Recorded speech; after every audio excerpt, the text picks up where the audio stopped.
What is neoplasia? कोई new growth बन जाती है, ठीक है, अनकंट्रोल प्रोलिफरेशन होती है सेल की, ठीक है। एक तो अनरेगुलेटेड होती है, अनचेक्ड होती है, ठीक है।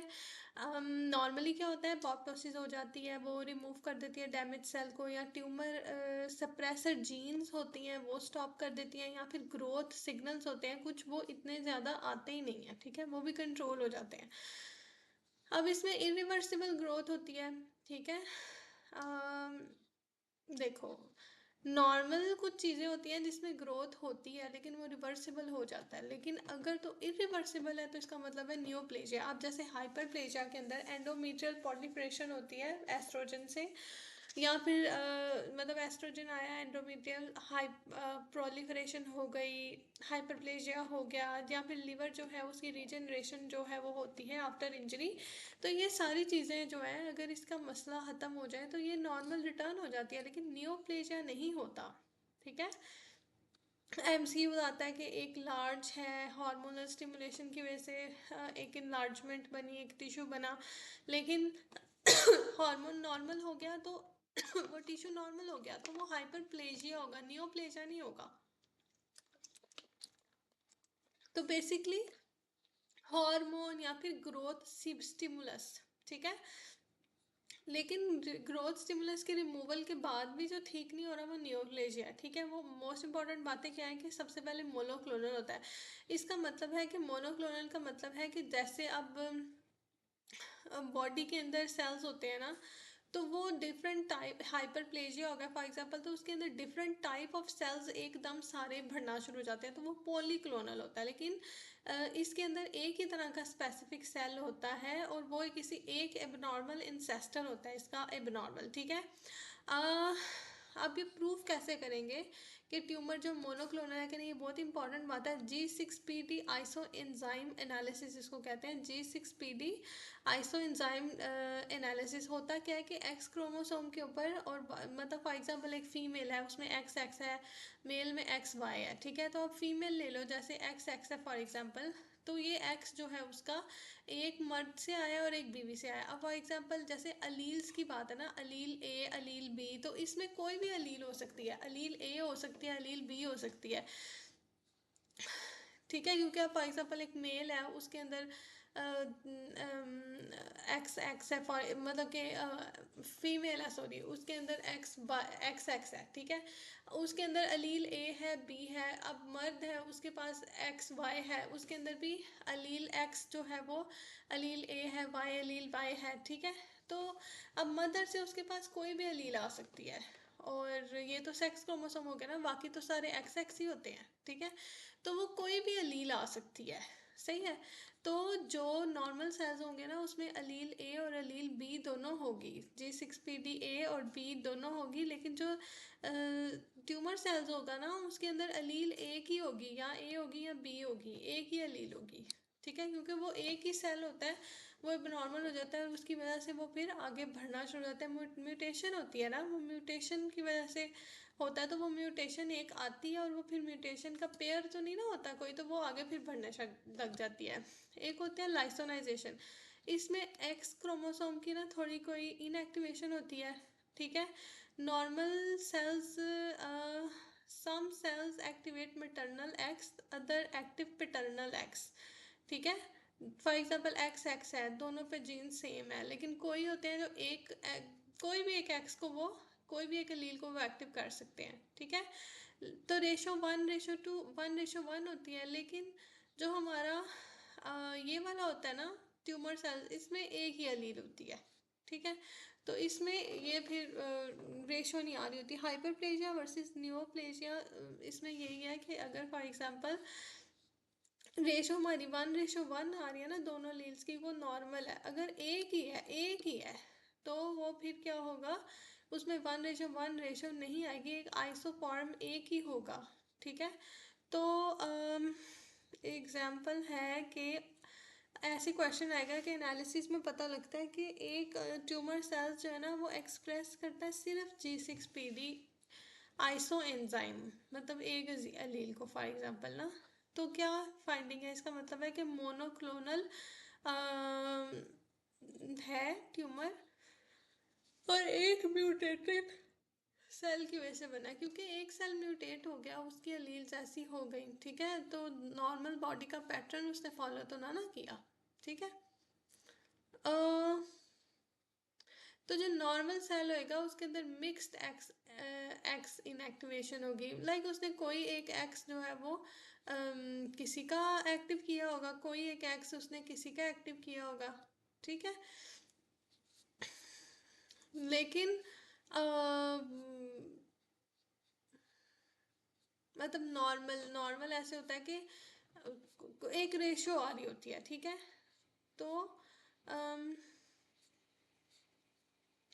मिक्स एक्स एक्स इनएक्टिवेशन होगी, ठीक है, इनएक्टिव, सॉरी मैंने बोलना था। और हाइपरप्लेजिया में बिकॉज ये नॉर्मल होगा, हाइपरप्लेजिया में पॉलीक्लोनल होगा, क्योंकि हाइपरप्लेजिया में बहुत ज़्यादा जो है वो सेल्स एकदम भर जाते हैं, ठीक है। अच्छा, ये दो डिफरेंट एग्जांपल्स हैं। इसको भूल जाओ जो मैंने कहा। अदर मेथड्स में क्या है, एंड्रोजन रिसेप्टर आइसोफॉर्म्स, ठीक है। मल्टीपल एक्स इनएक्टिवेशन पैटर्न्स होते हैं, ये वही बात है, बार बार एक ही बात, एक ही बात। अच्छा, एक है बी सेल क्लोनिटी। बी सेल क्लोनिटी में क्या है कि हैवी चेन्स होती हैं, लाइट चेन होती है, नॉर्मल, ठीक है। तो जो कापा चेन होती है ना वो ज़्यादा होती है, 3:1 होती है, लैम्डा की जगह ना 3:1 होती है। तो अगर यहाँ तो फिर ये 6:1 हो जाए, कापा बहुत ही भर जाए, या फिर 3:6 हो जाए, लाइक नॉर्मल हो जाए बड़ी हद तक। वैसे कापा तो लैम्डा 3:1 होती है, बहुत ही ज़्यादा हो जाए तो इसका मतलब है कि हमारे पास जो हमारी बी सेल है ना उसकी प्रोडक्शन ख़राब हो गई है। इसका मतलब है बी सेल का क्यूमर है, क्योंकि ये कापा और लैम्डा पता कौन सी होती है, ये एंटीबॉडी में हैवी और लाइट चेन होती है ना, तो उसकी लाइट चेन को कहते हैं ये। कापा और लैम्डा उसमें होती हैं, तो ये कौन सा बनेगा, बी सेल का कौन सा होता है, लिम्फोमा होता है, ठीक है। उसके बाद क्वेश्चन आएगा, वो पूछेगा कि मोस्टली कापा चेन्स ही हैं, तो क्या होगा, बी सेल का मसला है, लिम्फोमा बना हुआ है। अब बिनाइन वर्सेस ट्यूमर है, मेलिग्नेंट। बिनाइन में पता है ना क्या होता है, स्लो ग्रोथ होती है, वेल सर्कमस्टाइज होता है, डिफरेंशिएटेड होता है, कोई मेटास्टेसिस नहीं होती। मेलिग्नेंट में रैपिड ग्रोथ होती है, पोरली सर्कमस्टाइज होता है, फिक्स्ड होता है, लाइक अटैच होगा सराउंडिंग टिश्यू से। जो बिनाइन होता है वो अटैच नहीं होता, फ्रीली मोबाइल होता है, और ये पुअरली डिफरेंशिएट होगा, और इसमें फिर मेटास्टेटिक का पोटेंशियल होगा, ठीक है। अब एक बिनाइन कभी मेटास्टाइज नहीं करता, तो ये बड़ी इंपॉर्टेंट बात है। फिर नॉमेनक्लेचर है, नॉर्मल में अब जो भी एपिथेलियल सेल ट्यूमर्स होंगे ना, मतलब कि कैंसर्स होंगे, उनको वैसे कार्सिनोमास कहते हैं। बिनाइन एपिथेलियल होगा तो एडिनोमा कहेंगे, ठीक है, जैसे कोलन का एडिनोमा होता है।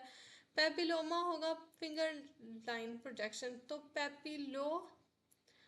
पेपिलरी कार्सिनोमा या एडिनो कार्सिनोमा, ठीक है। मैंने कहा है ना कि जो हमारे पास एपिथेलियल होते हैं वो कार्सिनोमा इनको कहते हैं, ठीक है। तो या तो बिनाइन हो गया एडिनोमा या वटेवर हो गया, लेकिन जब कैंसरस होंगे तो उनके साथ कार्सिनोमा लगेगा, ठीक है। मीसेनकाइम जो होता है वो fat, bone, muscle, connective tissue, इन सब को कहते हैं, इन सब के ट्यूमर्स को। तो अगर तो वो मतलब लाइपोमा लाइप होगा, लेकिन इनको सार्कोमास कहते हैं। लाइक अगर अगर ये कैंसरस होंगे तो इनको कार्सिनोमा नहीं कहेंगे, इनको सार्कोमा कहेंगे, जैसे लाइपोसार्कोमा, ऑस्टियोसार्कोमा, लियोसार्कोमा, लियोमायोसार्कोमा, रेब्डोमायोसार्कोमा। उसके बाद कुछ स्पेशल ट्यूमर्स हैं, जैसे मेलानोसाइट्स है। मेलानोसाइट्स को बिनाइन होगा तो नीवस कहते हैं, मोल, और अगर मेलिग्नेंट होगा तो मेलानोमा कहते हैं। बहुत इंपॉर्टेंट होता है ये। ब्लड सेल्स में क्या होता है कि यहाँ तो लिम्फोमा होगा अगर बिनाइन होगा, अगर मेलिग्नेंट होगा तो ल्यूकोमिया और ल्यूकोमा और लिम्फोमा होगा, ठीक है। देखो, सॉरी, वो कह रहा है कि ब्लड सेल्स कभी भी बिनाइन हो ही नहीं सकते, कोई बिनाइन है ही नहीं इसके अंदर। लिम्फोमा, लिकोमा सब मेलिग्नेंट हो गया। हेमाटोमा वर्सेस कोरियोस्टोमा क्या होता है कि ये दोनों जो है ना ये कैंसर्स नहीं होते। ये देखो, एक तो हेमाटोमा पता क्या होता है, डिसऑर्गेनाइज्ड ओवर ग्रोथ हुई होती है टिश्यू की, लेकिन नॉर्मल जगह पे ही होती है, बस डिसऑर्गेनाइज्ड हो जाती है। For example put Jaeger polyp, ये जो हमारे पास पीजे पोलिप्स होते हैं ना कोलन के अंदर, उनकी बात करें वो हेमाटोमास होते हैं। और एक होता है कोरियोस्टोमा, वो ये होता है कि टिश्यू नॉर्मल होता है लेकिन अलग रॉन्ग जगह पे बना होता है। जैसे मैकल डिवेक्टिकुलम का पता है ना, वो बालों में थायराइड में बाल निकल आना, मतलब कि टिश्यू के ओवरी में, को पता नहीं किस में था। तो नॉर्मल टिश्यू होता है रॉन्ग जगह पे होता है, उसे कोरियोस्टोमा कहते हैं, ठीक है। उसके बाद कुछ एमसीक्यूज हैं कि ट्यूमर सेल्स जो कि G6PD, tumour cells all express the same J6PD, तो वो मोनोक्लोनल एलिजन होगा, वन म्यूटेटेड एलील की वजह से। कैपा लैम्डा रेशो 10:1 है, तो ये कौन सा होगा, ये कोई ब्लड कैंसर है, कोई बी सेल लिम्फोमा है। ट्यूमर मेटास्टैटिक पोटेंशियल जिसका नहीं होगा वो बेनाइन होगा। अब एपिथेलियल सेल्स को क्या कहते हैं, कार्सिनोमा। कनेक्टिव टिश्यू को कहते हैं सारकोमा। उसके बाद एबनॉर्मल लोकेशंस में जो प्रेजेंट होंगे वो कोरियोस्टोमा होगा। डिसऑर्गेनाइज जो होंगे हेमाटोमा उसको बोलेंगे, ठीक है। अब स्टेप 1 में ये सीक्वेंस बड़ा अच्छा होता है कि सबसे पहले नॉर्मल एपिथेलियम है, उसमें हाइपरप्लेजिया हुआ, कभी होता है कभी नहीं होता, कभी डायरेक्ट डिस्प्लेजिया भी हो जाता है, ठीक है। डिस्प्लेजिया तक बात इरिवर्सिबल नहीं रहती, मतलब बात रिवर्सिबल होती है, सॉरी, ठीक है, डिस्प्लेजिया तक। उसके बाद कार्सिनोमा इन साइटू जब बनता है ना, तो फिर बात इरिवर्सिबल हो जाती है। अब फिर उसके बाद इन्वेसिव कार्सिनोमा होगा जो बेसमेंट में ब्रेन को इन्वेट करेगा, और फिर मेटास्टेसिस जो दूसरे ऑर्गन्स तक जाने लगेगा, ठीक है। देखो, अब वो पूछते हैं डिस्प्लेजिया के बाद क्या होगा, लोग कहते हैं कैंसर। अब कौन सा कैंसर भाई, इन साइटू वाला कैंसर। उसके बाद इन्वेसिव कार्सिनोमा होगा डिस्प्लेजिया के बाद, ठीक है। ये इंपॉर्टेंट बात है। उसके बाद है कि नॉर्मल जो सेल्स होते हैं ना, उनकी नॉर्मल साइज होता है, नॉर्मल शेप होती है, सबकी सेम साइज शेप होती है, रेगुलर सेल्स होते हैं, स्मॉल न्यूक्लाई होते हैं। उसके बाद ये है कि रेंज होते हैं, ऑर्गेनाइज्ड होते हैं, और सेल जो है ना वो मच्योर फ्रॉम बेसमेंट मेम्ब्रेन से, मतलब कि सबसे पहले नीचे बेसमेंट मेम्ब्रेन से स्टार्ट होके एपिकल की तरफ जाते हैं, ठीक है। तो उनको जब देखो वो बेसमेंट मेम्ब्रेन से स्टार्ट होके जब एपिकल की तरफ जाएंगे ना,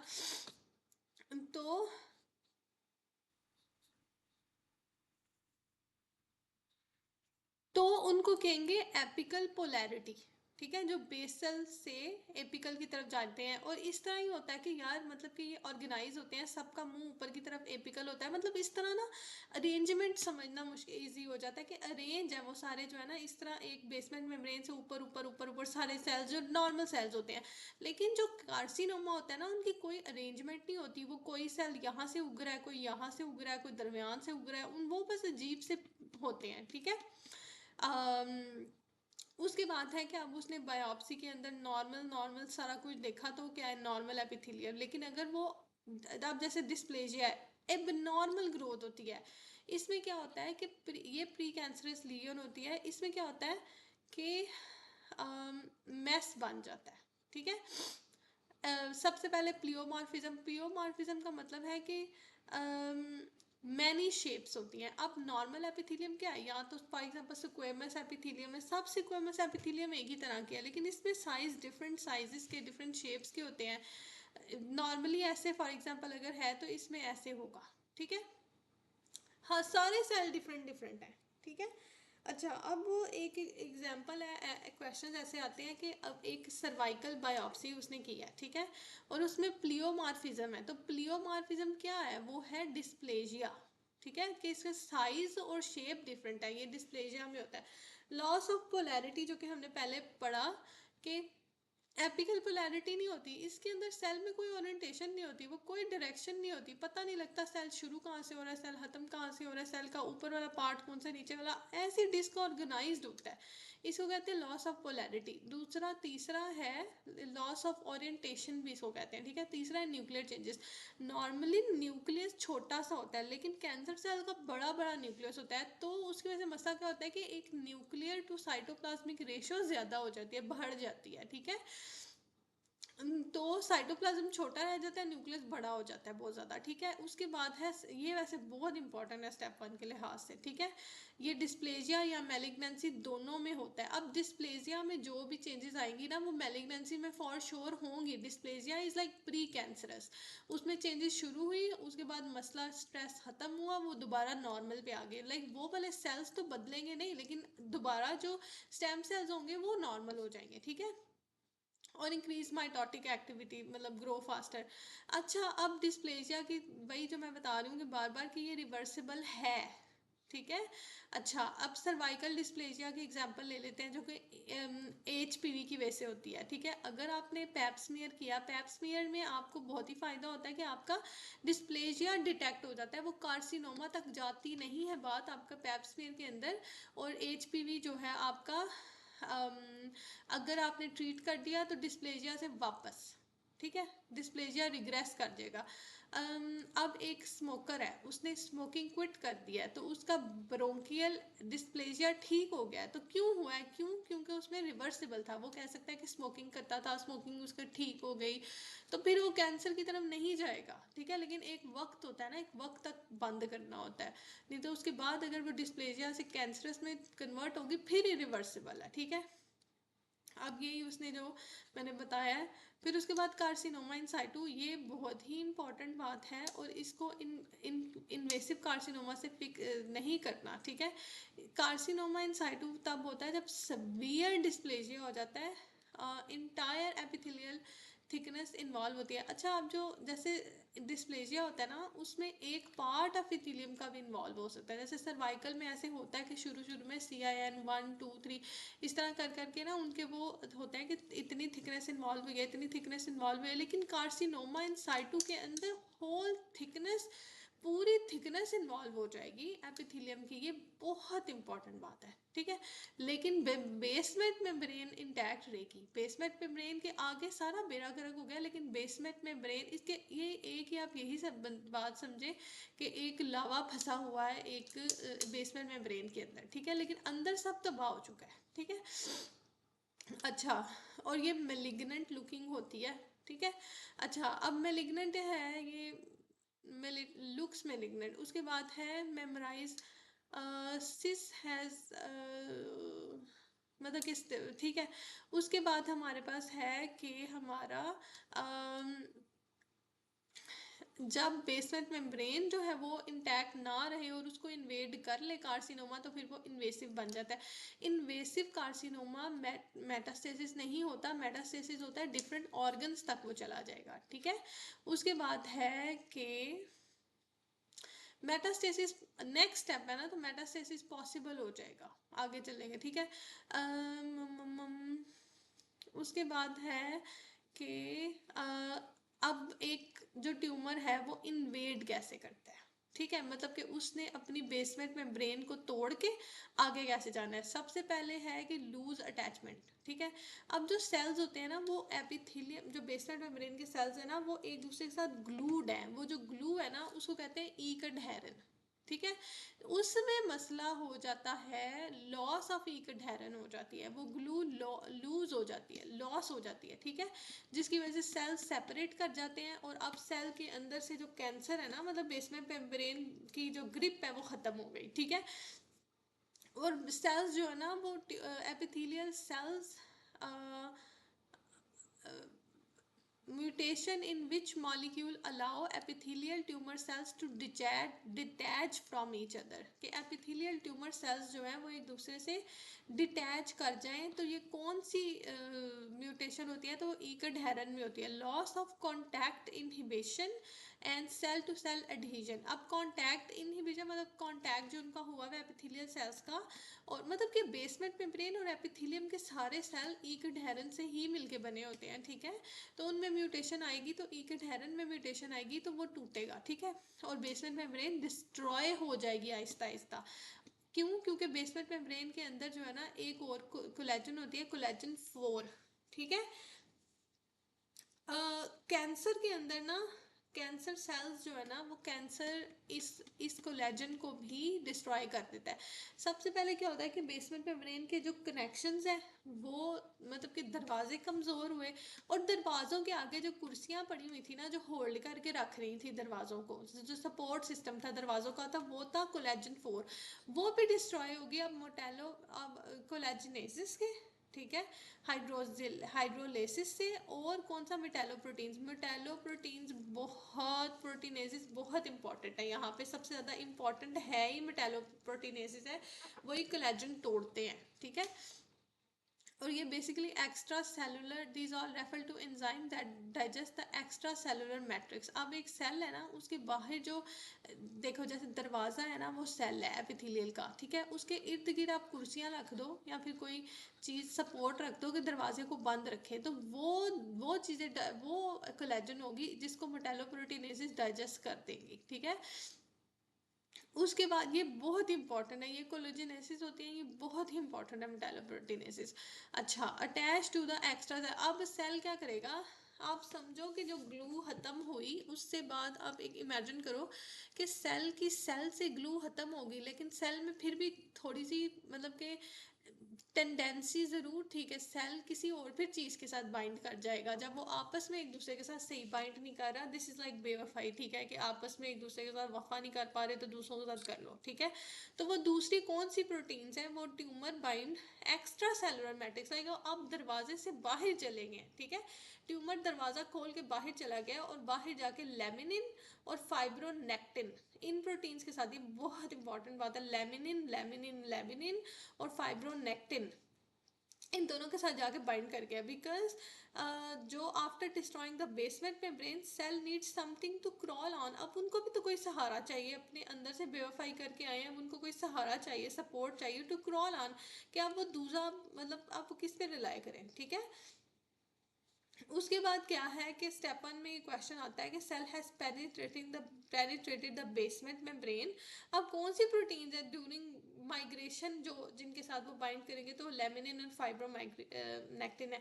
माइग्रेशन का क्या मतलब है कि मूव थ्रू टिश्यू, ठीक है, जिसको लोकोमोशन भी कहते हैं, अब वो टिश्यूज में मूव करेंगी, दैट इज सो सिंपल, ठीक है। अब फिफ्थ स्टेप क्या है कि वो अब एक्स्ट्रा सेलुलर मैट्रिक्स तक तो आ गई थी लोकोमोशन के लिए, अब उन्होंने ब्लड वेसल्स में या लिम्फेटिक्स में जाना है, और जब वो लिम्फेटिक्स और ब्लड वेसल्स में जाएंगी फिर वो दूसरे ऑर्गन्स में जाएंगी, और इसको मेटास्टेसिस कहते हैं, कि वो ब्लड में और लिम्फेटिक्स में फैल जाएं और इस तरह फिर वो दूसरे ऑर्गन्स तक जाएं, ठीक है, डिस्टेंट ऑर्गन्स तक। बिनाइन ट्यूमर्स कभी भी मेटास्टाइज नहीं करते, क्योंकि वो कभी भी बेसमेंट में ब्रेन को मतलब बेसमेंट मेम्ब्रेन का नहीं मुझे पता, लेकिन वो मेटास्टाइज नहीं करते, ऑब्वियसली वो बेसमेंट मेम्ब्रेन को इन्वेट करते होंगे मे बी।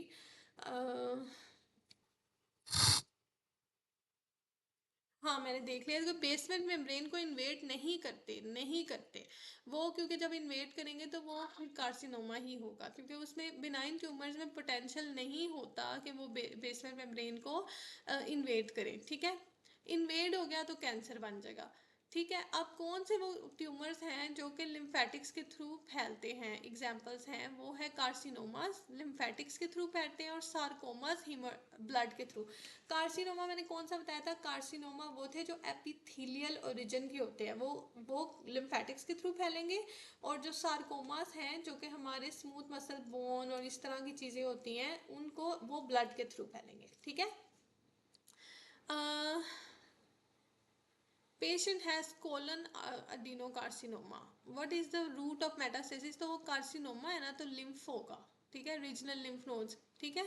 उसके बाद विच ट्यूमर स्प्रेड थ्रू ब्लड, तो वो कौन से, सार्कोमा, ठीक है। बट फॉर कैंसर ऐसे 4 एक्सेप्शन है कार्सिनोमास की जो कि ब्लड से फैलेंगे, ठीक है।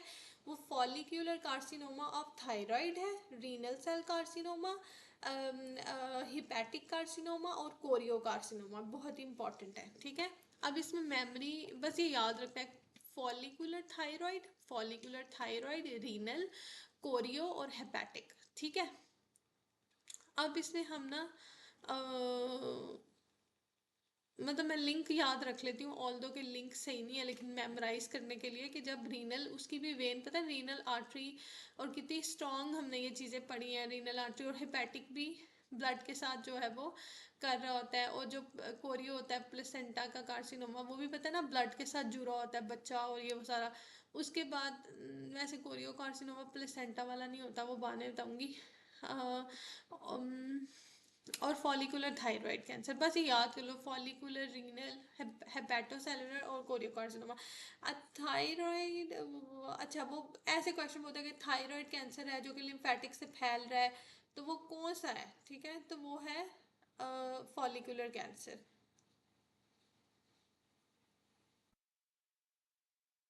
इधर वैसे वो ब्लड कह रहा है, यहाँ पे वो हाँ ब्लड ही कह रहा है कि ब्लड से फैलता है इंस्टेड ऑफ लिम्फेटिक, सॉरी। तो वो कौन सा है, फॉलिकुलर, पैपिलरी नहीं है, पैपिलरी नहीं कहना, ठीक है। अच्छा उसके बाद ये है कि इनदर रूट ऑफ एंट्री जो है ना, एक तो मैंने बताया ब्लड है, लिम्फेटिक है, इसके अलावा बॉडी कैविटीज में भी फैलता है, कौन सा हो गया, जो जहाँ पे भी कोई बॉडी कैविटी होगी, ovarian cavity, obviously ovarian cancer, ठीक है। ये पेरिटोनियम के क्रॉस फैलेगा, ओमेंटम केकिंग करेगा, ओमेंटम पे जाके लगना शुरू हो जाएगा। जो ओवरी का कैंसर होगा, पता है ना, वो ओवरी होती है, उसके साथ पूरा ब्रॉड लिगामेंट होता है, वो फिर जुड़ा होता है, वो पूरा पेरिटोनियम का ही पार्ट होता है, तो वो ओमेंटम तक चला जाता है। ओमेंटम वो होता है ना, तो गैस्ट्रिक को के साथ लगा होता है, तो वो मतलब ओमेंटम के साथ लग जाएगा, ग्रेटर या वट एवर ओमेंटम, उसके बाद उसमें डिपॉजिट होने लग जाएगा। ओवेरियन कैंसर, ठीक है। A woman has ovarian cancer, diffuse peritoneal implants are found. तो रूट ऑफ स्प्रेड कौन सा है, बॉडी कैविटी, ठीक है। उसके बाद है कुछ उसने एग्जाम्पल्स दी हुई है। अच्छा, एसोसिएशन दी हुई है कि भाई एक जगह का कैंसर होगा तो वो कहाँ कहाँ जाएगा। अच्छा ये बोन का कैंसर है फॉर एग्जाम्पल, ठीक है। एक मिनट मैं एक चीज़ दिखाती हूँ। देखो ये बोन का कैंसर ना इस चीज के अलोंग है, लाइक दरमियान वाली हड्डी के अलोंग है, आगे पीछे से। फॉर एग्जांपल मैंने एग्जांपल में, फॉर एग्जांपल ये है ना, ठीक है। देखो ऊपर कौन सा है, ऊपर ब्रेस्ट आ गई, उसके बाद इधर लंग आ गया, उसके बाद इधर हमारी किडनीज आ जाती हैं, उसके बाद हमारे यहाँ पे चलो नीचे गए तो प्रोस्टेट आ जाता है, लाइक इसके अलोंग ही है सारी, इधर ब्रेस्ट, लंग, किडनी और प्रोस्टेट, ठीक है। और उसके अलावा एक और आ जाता है जो कि कोलन है। कोलन भी पता है ना, यहाँ ही पड़ी होती है, यहाँ यहाँ यहाँ यहाँ कोलन ही पड़ी होती है, तो ये बड़ी इजी चीज़ है, इसको याद रखने की कोई ज़रूरत नहीं है। देखो ऊपर ब्रेस्ट आ गया, फिर लंग आ गया, फिर इधर किडनी आ गई, फिर इधर प्रोस्टेट आ गया मतलब नीचे, और फिर यहाँ पे कौन सा आ गया, कोलन आ गया, तो मतलब कि ये एक तरतीब ही है, ठीक है। अच्छा अब वो कहता है कि एक एल्डरली पर्सन है, मतलब कि अब ये बोन की मेटास्टेसिस है, कि ये बोन में फैलेंगे, यहाँ यहाँ वाले सारे कैंसर बोन में फैलेंगे। तो ये कौन से होंगे, अब एक एल्डरली बंदा है, उसको प्रोस्टेट कैंसर है, उसको बैक पेन हो रही है, ठीक है, तो उसका बोन में फैला हुआ है ना, एक्सियल स्केलेटन में उसका फैला हुआ है, इजी बात है, ठीक है। या फिर प्रोस्टेट कैंसर है, वो कहाँ, ऑस्टियोब्लास्टिक होते हैं, क्योंकि वो ऑस्टियोब्लास्ट है, ये सारे अब कैंसर ऑस्टियोब्लास्टिक होंगे या फिर ऑस्टियोक्लास्टिक होंगे, ठीक है। देखो प्रोस्टेट है वो ऑस्टियोब्लास्टिक होगा, किडनी है वो ऑस्टियोलिटिक होगी, ठीक है, ब्रेस्ट मिक्स होगा। तो इसमें याद रखने वाली ये बात है कि किडनी जो है ना वो बोन तोड़ेगी, बोन को तोड़ के रख देगी, ठीक है। क्योंकि किडनी का अगर कैंसर होगा तो कैल्शियम जो है वो एब्जॉर्ब नहीं हो रहा होगा, ठीक है। और कैल्शियम एब्जॉर्ब नहीं हो रहा होगा तो हमारे पास बोन टूटेगी, और अगर प्रोस्टेट का कैंसर है तो उसे कैल्शियम से क्या लगे, ठीक है, तो वो बोन फॉर्म कर रहा होगा। और ब्रेस्ट कैंसर मिक्स काम कर रहा होगा, बेचारा इतना दूर है बोन से, ठीक है, वो मिक्स ही कर रहा होगा, ठीक है। उसके बाद अब हमारे पास है लंग के कैंसर। लंग के कैंसर देखो, जैसे हमने पहले ऊपर लंग पढ़ा था ना, उसमें कोलन, ब्रेस्ट, किडनी, प्रोस्टेट, तो ये वो सारे बोन वाले वही हैं, ठीक है। इसमें बस बोन का लफ्ज़ नहीं आता, लेकिन लंग कैंसर बाकी उन सारी चीज़ों में फैल रहे हैं जो कि हमने पहले पढ़ा था, इधर लंग है तो ब्रेस्ट है, तो यहाँ पे प्रोस्टेट है, तो यहाँ पे किडनी है, तो ये वो वही है, सही है, इसमें भी कुछ याद रखने वाली बात नहीं है। उसके बाद लिवर है। अब लिवर जो है हमारा, देखो लिवर है ना, उस देखो एक लिवर है, वहां से वो निकला, ठीक है, लिवर फॉर एग्जांपल लिवर है, लिवर से जब हमारा बाइल डक्ट निकलती है तो वो किससे जाके सीबीडी में जाती है, तो वो पैंक्रियास के साथ अटैच होती है और जाके ड्यूडेनम में गिरती है, कोलन, ठीक है। तो ये मोस्ट इंपॉर्टेंट कोलन और पैंक्रियाज, ये ब्रेस्ट और लंग तो ऐसी चीज़ है ना हर एक में आएंगे, ठीक है। उसके बाद कोलन क्यों, क्योंकि पोर्टल वेन से वो कनेक्ट होती है ना, मतलब कि पोर्टल वेन और वो सब, मतलब मैंने इस तरह याद किया हुआ है कि लीवर से वो सीबीडी, और वो सीबीडी से आगे जाके वो हमारा ड्यूडेनम में जाएगा, ठीक है, और आगे उसके कोलन ही पड़ा हुआ है, ठीक है। तो मैंने इस तरह से याद रखा हुआ है कि वो फिर इंटेस्टाइन में जाएगा, और कोलन ही सबसे इंपॉर्टेंट, और कोलन में बहुत पोटेंशियल है कैंसर का, ठीक है। स्मॉल इंटेस्टाइन्स का तो वैसे भी हमने बहुत ही कम पढ़ा है कैंसर, तो कोलन ही बनता है, इंटेस्टाइन में जाएगा ना, ठीक है। उसके बाद ये हमारा ब्रेन क्या है, ब्रेन जो है, ब्रेन एक तो कोलन और ब्रेस्ट तो ऐसी चीट है हर जगह ही पड़ी हुई है, ठीक है, और लंग हर जगह ही पड़ा हुआ है। सबसे पहले ब्रेन का लंग में जाएगा, सबसे मोस्ट इंपॉर्टेंट है कि वो लंग में जाएगा, ठीक है। फिर ब्रेस्ट में जाएगा, मेलानोमा करेगा, मेलानोमा स्किन वाला, और फिर जो हमारा कोलन भी कर सकता है। A patient with lung cancer develop seizures, ठीक है, तो वो ब्रेन की बात कर रही है कि ब्रेन में मेटास्टेसिस हुई है। एमआरआई शोज, मतलब देखो ये जो मैंने लंग का पढ़ा था ना, सॉरी ब्रेन, ये मैंने ये बताया है, ये नहीं मैं बता रही कि ब्रेन कैंसर जाएगा कहाँ पे, ठीक है। मैं बता रही हूँ कि कौन सा ऐसा कैंसर होगा जो ये वाले कैंसर हुए होंगे तो मेटास्टाइज करके लंग में जाएगा, ठीक है। देखो लंग का और बोन का तो सेम है, ठीक है। और लिवर का मैंने बता दिया, लिवर का भी इजी है। ब्रेन वाला देख लो कि अगर कौन से ऐसे कैंसर होंगे जो सबसे पहले ब्रेन में जाने की कोशिश करेंगे, तो एक तो लंग हो गया, ठीक है, मतलब सबसे पहले नहीं, लेकिन उनके ऊपर पोटेंशियल है कि वो जा सकते हैं दिमाग में। दिमाग में कौन कौन सी मेटास्टेसिस हो सकती है, तो लंग हो सकती है, ब्रेस्ट हो सकती है, मेलानोमा या कोलन, ठीक है। तो वो कह रहा है कि पेशेंट को सीजर डेवलप होने लग गया, पेशेंट को पहले लंग कैंसर था, तो अब हुआ क्या है, उसको ब्रेन मेटास्टेसिस हुई हुई है, ठीक है।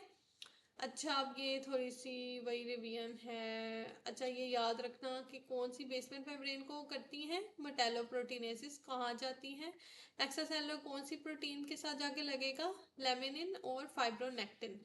उसके बाद हमारा है ये हो गया कंप्लीट। अच्छा, अब ब्लीडिंग कॉज ऑफ डेथ पढ़ना है, ये एज के साथ एसोसिएटेड होता है। फॉर एग्जांपल अब एडल्ट है, तो एडल्ट में हम क्या सुन रहे हैं कि हाँ यार हार्ट अटैक हो गया, मर गया बंदा, कैंसर हो गया, या फिर हमारे पास सेरिब्रोवैस्कुलर इवेंट हो गया, कोई स्ट्रोक हो गया यार, मतलब कि ये ही मसले होते हैं, ठीक है। एडल्ट में क्या है, सेकंड लीडिंग कॉज क्या है, कैंसर। फर्स्ट क्या है, दिल के मसले। थर्ड क्या है, दिमाग के मसले, स्ट्रोक, ठीक है। बच्चों में क्या है, बच्चों में पहला कॉज एक्सीडेंट है, बच्चे एक्सीडेंट की वजह से ज़्यादा मरते हैं, और फिर कैंसर है, और फिर कॉन्जेनिटल एबनॉर्मेलिटीज़ है। देखो बच्चों में भी सेकंड कॉज कैंसर ही है, लेकिन पहला उसके बड़ों में क्या था, दिल के मसले। यहाँ पे दिल के मसले नहीं है, यहाँ पे एक्सीडेंट है, ठीक है। उसके बाद मोस्ट कॉमन कैंसर्स कौन से हैं, वो हमारे पास आदमियों में, देखो आदमियों में सबसे पहले क्या है, आदमियों वाला कैंसर होगा प्रोस्टेट, ठीक है। औरतों में क्या है, ब्रेस्ट। अब आपने लंग कैंसर, लोग सारे कहते हैं लंग कैंसर या कोलन रेक्टम, ये वाले बहुत इंपॉर्टेंट है, लेकिन ये सेकंड थर्ड पे आते हैं। सबसे इंपॉर्टेंट वही होगा जो मेन के साथ एसोसिएट होगा, प्रोस्टेट, और औरतों के साथ एसोसिएटेड होगा ब्रेस्ट, ठीक है। और चिल्ड्रन में वैसे ल्यूकीमियाज हो रहे होते हैं, या फिर सीएनएस ट्यूमर्स भी हो जाते हैं, न्यूरोब्लास्टोमा, न्यूरोब्लास्टोमा भी बड़ा इंपॉर्टेंट, लेकिन सबसे ज़्यादा क्या है हमारे पास बच्चों में ल्यूकीमियाज होते हैं, एएमएल सीएमएल एएमएल, ठीक है। उसके बाद सीएनएस ट्यूमर्स कौन से बच्चों में होते हैं, और न्यूरोब्लास्टोमा थर्ड। अच्छा, अब मोस्ट कॉमन कैंसर कौन सा है, तो ये लंग नहीं है इसका आंसर, ठीक है। ये प्रोस्टेट, ब्रेस्ट या ल्यूकीमिया, ये डिपेंड करता है। उसके बाद है कैंसर मोर्टेलिटी, कैंसर मोर्टेलिटी जो, अब मोर्टेलिटी सबसे ज़्यादा लंग की वजह से हो रही है, औरतों में भी और मर्दों में भी। कोलन थर्ड, और जो मेन कॉज था जो डिफ्रेंशिएटिंग था वो सेकंड पे, ठीक है, ब्रेस्ट और प्रोस्टेट। लेकिन सबसे ज़्यादा मोर्टेलिटी, लाइक इंसिडेंस जो है वो दूसरा है, लेकिन मोर्टेलिटी लंग की वजह से हो रही है, लेकिन चिल्ड्रन में सेम ही है, ल्यूकीमिया की वजह से ही मर रहे हैं, ठीक है। अच्छा, उसके बाद लंग कैंसर में क्यों होता है, क्योंकि डायग्नोस बहुत लेट पे जाके होता है, हाईली एग्रेसिव होता है, और बहुत जल्दी मेटास्टाइज कर देता है। किसको में मेटास्टाइज करता है, ब्रेस्ट, किडनी, प्रोस्टेट और कोलन, ठीक है। उसके बाद हमारा, नहीं उसमें सॉरी, उसमें मेटास्टाइज नहीं करता, लंग में उसकी मेटास्टेसिस आती है, ये बड़ा कंफ्यूजिंग हो जाती हूँ मैं बार बार। अच्छा, उसके बाद है लाइक लंग में इन चीज़ों की वजह से मेटास्टेसिस आती है, लेकिन लंग मेटास्टाइज भी बहुत अर्ली कर जाता है, ठीक है, क्योंकि लंग मैंने पता है ना सब में ही पढ़ा था, लंग हर एक के अंदर लंग आया हुआ था कि लंग से कैंसर आता है। अच्छा, स्क्रीनिंग का क्या रोल होता है, वो ये बड़ी इंपॉर्टेंट बात है। अब जैसे हमने पहले पढ़ा था कि वन म्यूटेटेड सेल होता है जो कि फिर बाद में क्लोनल एक्सप्रेशन करके क्लोन बन के और ट्यूमर बन जाता है। तो एक एक्सप्रेसिस मतलब कि एवरी टाइम डीएनए रेप्लिकेट्स तो एक न्यू बहुत ज़्यादा डबल ट्रिपल होके जनरेशन आती है। तो लाइक अगर 30 सेल डिवीजन्स है ना, तो उस टाइम पर तक पता नहीं कितने कितने ही ज़्यादा बिलियंस ऑफ सेल्स 30 डिवीजन्स में बन सकते हैं, क्योंकि बहुत पोटेंशियल है, ठीक है। वाई इज दिस इम्पॉर्टेंट, क्योंकि अगर हम शुरू में कर लेंगे इसको तो वो मतलब ऑब्वियसली स्क्रीन हो जाएगा, तो आगे फंसेंगे नहीं। जैसे मैंने डिस्प्लेजिया का बताया था, CIN मतलब कि हम पैप स्मीयर जो है वो डिस्प्लेजिया को डिटेक्ट कर लेता है, और डिस्प्लेजिया को डिटेक्ट करके उसकी ट्रीटमेंट करो तो बंदा रिवर्सिबल हो गई। मैमोग्राफी में भी ऐसे होता है। मैमोग्राफी में क्या होता है कि वो डक्टल कार्सिनोमा इन साइटू, यहाँ पे डिस्प्लेजिया नहीं, यहाँ पे इन साइटू वाले लेवल पे जो है ना मैमोग्राफी जो है वो उसको डिटेक्ट कर लेती है। और अगर इन्वेसिव हो भी जाए तो स्मॉल इन्वेसिव कैंसर जो कि पैल्पेबल वगैरह नहीं होने पे नजर आते, वो उस लेवल पे जाके उसको कर लेती है डिटेक्ट ना। उसके बाद हमारे पास है मतलब कि आपने याद रखना है पैप्समेयर डिस्प्लेजिया को करता है CIN वाली, और जो हमारे पास मैमोग्राफी है वो आपके डक्टल कार्सिनोमा को करती है, ठीक है। उसके बाद हमारा है PSA and digital rectal exam, ठीक है। ये प्रोस्टेट कैंसर को डिटेक्ट कर देता है, डिजिटल रेक्टल से भी पता लग जाता है, और PSA भी मार्कर है प्रोस्टेट कैंसर का।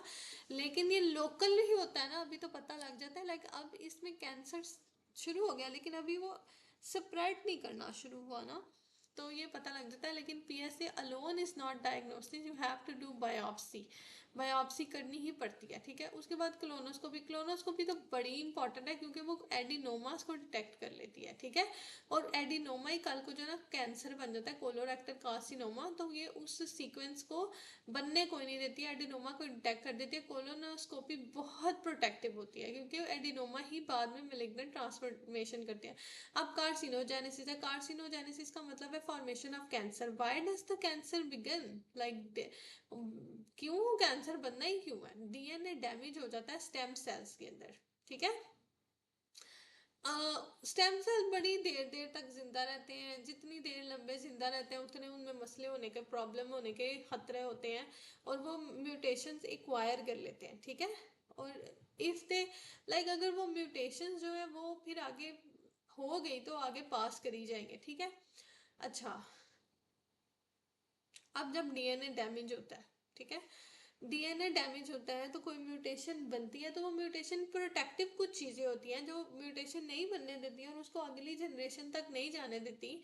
वो ये होता है कि DNA डैमेज हुआ तो DNA रिपेयर भी हो जाएगा, ठीक है। अगर रिपेयर हो गया तो वो सेल वो रिपेयर उसको करेगी, या रिपेयर करेगी या उसको सेल को मार देगा, ठीक है। ऐसे प्रोटेक्टिव एंजाइम्स होते हैं ताकि सेल फिर डिवाइड ना करे, ठीक है। और डैमेज सेल के बाद फिर, लेकिन अगर डैमेज सेल सरवाइव कर गया, जिंदा रह गया, उसकी अपोप्टोसिस ना हुई, तो उसका मतलब है कि वो फिर अब डिवाइड करेगा और गलत डिवाइड करेगा, ठीक है। क्योंकि वो DNA रिपेयर होने के बाद भी सही रिपेयर नहीं हुआ और वो फिर खराब म्यूटेशन वाला सेल बनता गया, तो कार्सिनोजेनेसिस हो जाएगी, ठीक है। अब कार्सिनोजिन्स कौन से होते हैं जो कि कैंसर करवाते हैं, जो DNA को डैमेज करते हैं, वो कौन से, केमिकल हो सकती है, रेडिएशन हो सकती है, या ऑन्कोजेनिक माइक्रोब्स हो सकते हैं, कुछ ऐसे इन्फेक्शंस होते हैं, कुछ ऐसे ऑर्गेनिजम्स होते हैं जो कि ऑन्कोजेनिक होते हैं, और केमिकल्स और रेडिएशन का हमने पढ़ा ही है। केमिकल कौन से हैं, फॉर एग्जांपल एफ्लाटॉक्सिन। एफ्लाटॉक्सिन इतना सख्त है, ये स्पर्जिलस से फैलता है, ये बहुत ही सख्त होता है, और ये स्टोर्ड ग्रेन्स, लाइक आपने बहुत टाइम तक नट स्टोर करके रखे हुए हैं, ग्रेन स्टोर करके रखी हुई है,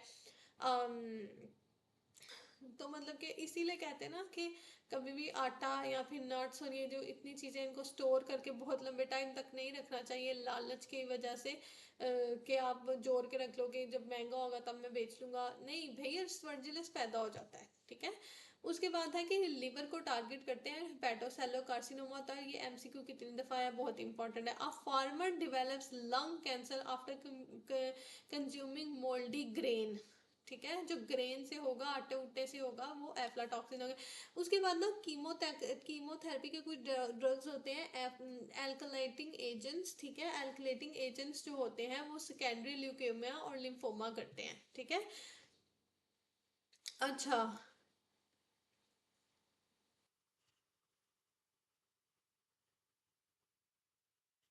इसके अंदर ना मैंने एग्जाम्पल देखी है, ठीक है, ये कोई भी हो सकता, साइक्लोफॉस्फामाइड या आइस, इफ इस इफ इफोसोफॉस वॉट, इफोसाफामाइड, ठीक है। उसके बाद हमारे नाइट्रो सोर्सेज, ये तो बहुत ही, नाइट्रो तो जहाँ पे भी आ गया उसका मसला हो सकता है, अल्कालेटिंग सल्फोनेट्स, बस सल्फाम, ठीक है। तो ये कितने सारे हैं, सिस्प्लास्टिन, ये भी इसमें ही आता है, वैसे कितनी इंपॉर्टेंट चीज़ है ये, ठीक है।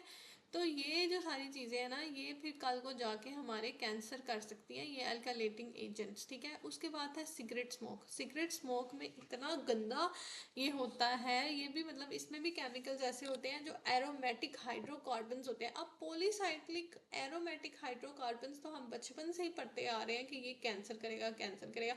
और ये सिगरेट के स्मोक में होता है, क्योंकि जो सिगरेट करता है ना, उसको हर सूरत उसको कल को कैंसर बनता है। कुछ एक आधी चीज़ें होती हैं जो अब जैसे जो जो है ना, मतलब कि नहीं पता, अल्कोहल है जैसे, वो पैंक्रियाटिक कैंसर कर देती है।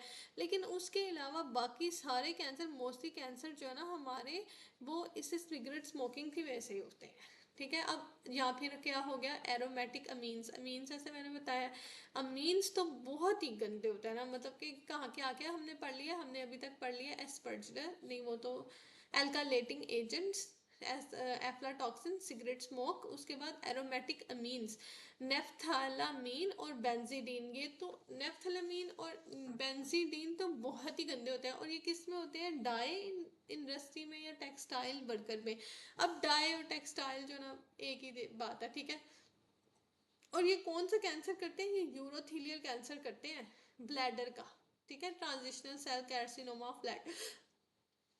उसके बाद है कि एक बंदा जो है ना, वो अब टेक्सटाइल वर्कर है, ठीक है, वो आ गया पेनलेस हीमाचूरिया की वजह से, या डाई फैक्ट्री में काम करता है, तो उसको कौन सा होगा, एरोमेटिक अमीन्स की वजह से उसको होगा हमारा ब्लैडर कैंसर, हुआ होगा कौन सा, ट्रांजिशनल सेल कार्सिनोमा यूरोथीलियल, ठीक है। उसके बाद अर्सेनिक, अर्सेनिक तो ओए होए, अर्सेनिक तो इतना गंदा है, ये स्किन का भी कैंसर करता है, लंग का भी कैंसर करता है, और एंजियोसार्कोमा ऑफ लिवर भी करता है। अच्छा, लिवर का भी सार्कोमा करता है, ऑब्वियसली लिवर सॉफ्ट टिश्यू है। एंजियो सार्कोमा ब्लड का, मतलब कि लिवर की ब्लड वेसल्स इन्वॉल्व होती हैं, एंजियो सार्कोमा ऑफ लिवर, ये बहुत ही इंपॉर्टेंट है, बहुत बहुत इंपॉर्टेंट है, लंग कैंसर में बहुत इंपॉर्टेंट है। लेकिन कितनी मजे की बात है कि अर्सेनिक जो है वो स्किन कैंसर भी करता है, ठीक है, लंग भी करता है, एंजियो सार्कोमा ऑफ लिवर भी करता है। और ये प्रेजेंट किस में होता है, हर्बिसाइड, वुड प्रेजर्वेटिव और मेटल स्मेलिंग। देखो यार, सारी चीज़ें जो देखो, वुड प्रेजर्वेटिव्स और मेटल स्मेलिंग, ठीक है।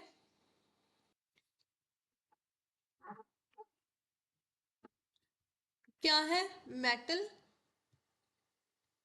वुड और हर्बिसाइड्स, इनमें आर्सेनिक होता है, ठीक है, मेटल, वुड और हर्बिसाइड्स। उसके बाद हिपैटिक एंजियोसार्कोमा जो होते हैं ना, उसको दो कैंसर करते हैं, एक आर्सेनिक भी करवाता है, एक विनाइल क्लोराइड भी करवाता है।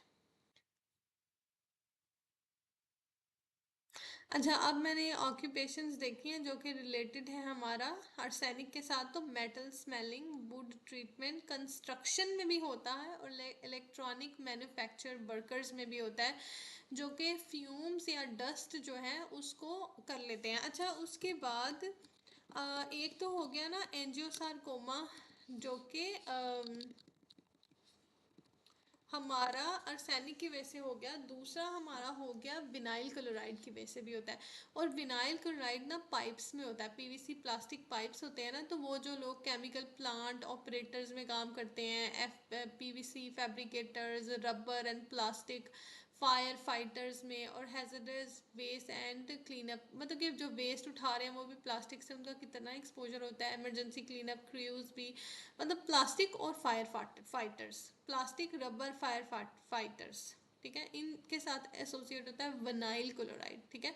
ये बहुत ही जो है ना हेपेटिक कार्सिनोमा करता है, ये पीवीसी पाइप्स के साथ इसका बहुत ही ज़्यादा ताल्लुक होता है, ठीक है, क्योंकि ये, अच्छा वो कहीं पीवीसी पाइप है, उसको वेस्कुलर कार्सिनोमा हो गया तो एंजियो हेपेटिक एंजियो सार्कोमा होगा, और विनाइल क्लोराइड की वजह से होगा। अब है एस्बेस्टोस, इसका भी एस्बेस्टोस की वजह से भी कैंसर होता है, ये भी लंग कैंसर और मेजोथेलियोमा लाइक प्लूरल का, ठीक है।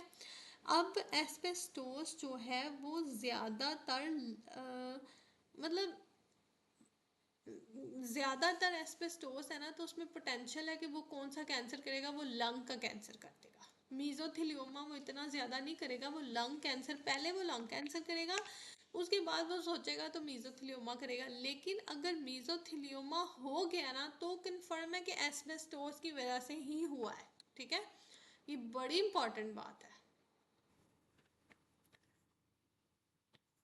अब एस्बेस्टोस किस में होता है, वो होता है हमारा माइनर्स में, शिप यार्ड वर्कर्स में, रिपेयर में, मैन्युफैक्चरर कंस्ट्रक्शन, इसमें भी होता है। अब इसमें ना वैसे एमसीक्यू शिप यार्ड वर्कर का आता है, बहुत इंपॉर्टेंट है, ठीक है, माइनर्स का भी आता है, ठीक है।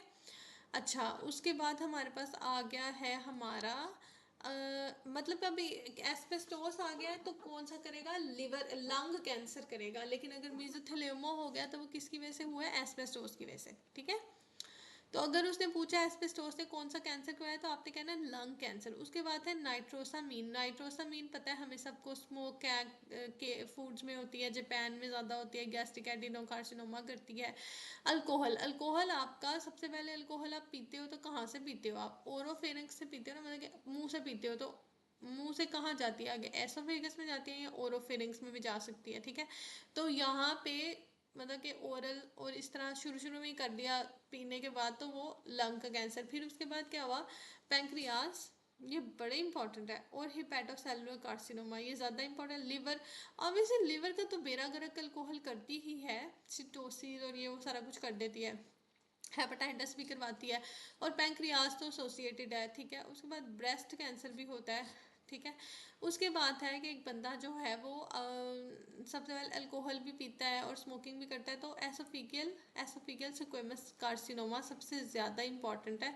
स्मोकिंग और अल्कोहल दोनों अगर करता है तो एसोफिगियल स्क्वेमस सेल कार्सिनोमा करेगा। उसके बाद निकल, क्रोमियम, बेरिलियम, सिलिका, ये भी जो है हमारे लंग कैंसर करता है। उसके बाद रेडन है, रेडन हमारा वह जो है ना वो भी हमारा लंग कैंसर करता है, ठीक है, वो होता है हमारी स्मोकिंग में, सही है। अब सबसे पहला कॉज जो है वो लंग कैंसर का पहला कॉज क्या है, वो स्मोकिंग ही है, ठीक है। सेकंड क्या है, रेड ऑन आफ्टर स्मोकिंग, मतलब सॉरी स्मोकिंग में नहीं होती, सिगरेट में नहीं होती, सिगरेट पहला कॉज है लंग कैंसर का। दूसरा रेड ऑन है, ठीक है, और ये बेसमेंट्स में होती है, जो बेसमेंट्स में लोग रहते हैं ना उनमें ये red red liver lung cancer हो जाता है बाद में। अच्छा मतलब बहुत ही पूरी जिंदगी कोई रहे। रेडिएशन, रेडिएशन में अब कौन सी है, आयनाइजिंग रेडिएशन जो कि न्यूक्लियर एक्सीडेंट्स करवाती है, रेडियोथेरेपी फॉर एग्जांपल, ठीक है। रेडियोथेरेपी अब ये क्या करवाती है, जैसे मैंने बनाया न्यूक्लियर एक्सीडेंट्स कराती है कि न्यूक्लियस को डैमेज कराएगी, एक्सीडेंटल एकदम जाके करवाएगी। तो एकदम कौन कराता है, फ्री रेडिकल ही कराता है, हाइड्रोक्सिल फ्री रेडिकल्स, ठीक है। अच्छा इनकी वजह से कौन से कैंसर हो जाते हैं, जो रेडिएशन थेरेपी की वजह से हो जाता है, ब्लड कैंसर हो जाता है, क्योंकि सबसे तो रेडिएशन ब्लड में ही जा रही है ना, ठीक है, AML CML, ठीक है। और पेपिलरी थायराइड कैंसर, उससे पहले हमने एक फॉलिकुलर थायराइड कैंसर पढ़ा था, वो हमने कहाँ पढ़ा था, हमने पढ़ा था वो जहाँ हमने पढ़ा था कि हमारा ऐसा कौन सा कैंसर है जो कार्सिनोइड है, जो कार्सिनोमा है जो लिम्फेटिक के थ्रू नहीं ब्लड के थ्रू फैलता है, तो वो फॉलिकुलर था। और पेपिलरी का हमने क्या पढ़ लिया कि वो रेडियोथेरेपी की वजह से फैलता है, पेपिली थायराइड कैंसर।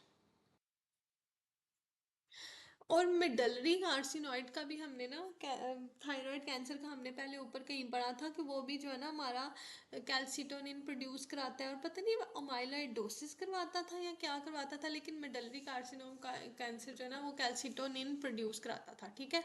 ये ऑफ टॉपिक बात है। अच्छा, a child expose to nuclear events later form thyroid cancer, तो वो कौन सा होगा? पेपिलरी। नॉन आयोनाइजिंग रेडिएशन भी होती है, ठीक है। अब वो कौन सी होती है? सनलाइट में अंदर ना हमारी अल्ट्रावायलेट रेडिएशन होती है, बीम होती है, ठीक है।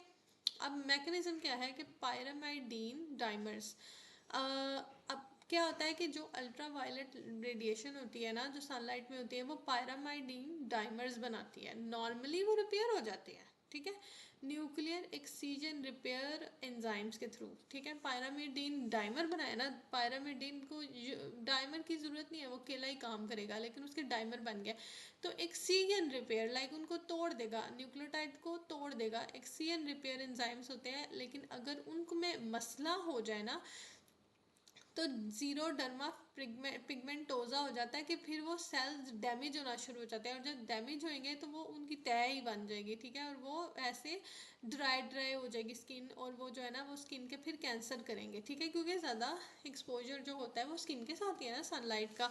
तो इसको क्या कहेंगे? इसको कहेंगे न्यूक्लियोटाइड एक्सीजन रिपेयर एंजाइम्स, और इसको करेंगे जीरो डर्मा पिगमेंटोजा। एसोसिएटेड कैंसर कौन से हैं? ऑब्वियसली स्किन के ही होंगे सारे, बेजल सेल्स, स्क्वेमस सेल और मेलानोमा, सारे ही बता दिए, ठीक है। अच्छा, पायरामिडीन डाइमर्स याद करना है। उसके बाद है ऑन्कोजेनिक माइक्रोब्स। अब ये कौन से होते हैं? बहुत ही हैवी, एक्सट्रीमली इंपॉर्टेंट है, ठीक है। ये होंगे एप्स्टीन बार वायरस है, for example Epstein Barr virus जो है ना वो बर्किट लिम्फोमा करता है। बर्किट लिम्फोमा क्या होगा कि बच्चा आएगा, अफ्रीकन चाइल्ड होगा, जॉ के ऊपर मैस होगा, ठीक है, उसको कहेंगे बर्किट लिम्फोमा, और ये होगा हमारा एप्स्टीन बार वायरस की वजह से। ये बहुत इंपॉर्टेंट है, बर्किट लिम्फोमा एप्स्टीन बार वायरस की वजह से ऑनको जेनिक माइक्रोब होता है। लेकिन और भी कुछ होते हैं, नेजोफेरेंजियल भी होता है। अब नाक के इतने इन्फेक्शन होते हैं, एप्स्टीन बार वायरस नाक के इन्फेक्शन भी करवाता है, हॉटकिंग लिम्फोमा भी करवाता है, और सीएनएस के भी इन्फेक्शन करवाता है। Lymphoma, CNS lymphoma, Hodgkin lymphoma, primary CNS lymphoma, Hodgkin lymphoma. और ये जो प्राइमरी सीएनएस लिम्फोमा है ना ये एड्स की वजह से होता है, और नेजोफेरेंजियल कार्सिनोमा। उसके बाद हमने हमारे पास पढ़ा है, अच्छा ये बड़ा इंपॉर्टेंट है, हेपेटाइटिस बी और सी। कल को ये हेपेटोसेलो कार्सिनोमा करते हैं, ये तो हमें पता ही है, ठीक है। उसके बाद है ह्यूमन HHV वायरस 8, पता नहीं ह्यूमन है कि क्या है, मुझे भूल गया। HHV वायरस 8, HHV वायरस देख लेते हैं, HHV वायरस, ठीक है। ये होता है हमारे पास human herpes virus, sorry human herpes virus, ठीक है। ये कैप्साई सार्कोमा करवाता है, जो कि एड्स के पेशेंट्स के साथ एसोसिएट होता है, और पर्पल कलर के लीजन्स, वैस्कुलर लीजन्स हो जाते हैं बॉडी के ऊपर। अगर पर्पल कलर के वैस्कुलर लीजन्स अगर बॉडी के ऊपर आ रहे हैं तो इसका मतलब है कैप्साई सार्कोमा है, ह्यूमन हर्पीज वायरस है। उसके बाद है हमारे पास human papilloma virus. Papilloma virus तो हमने 1000 दफ़ा पढ़ा है कि ये हमारा जो है HPV हमारा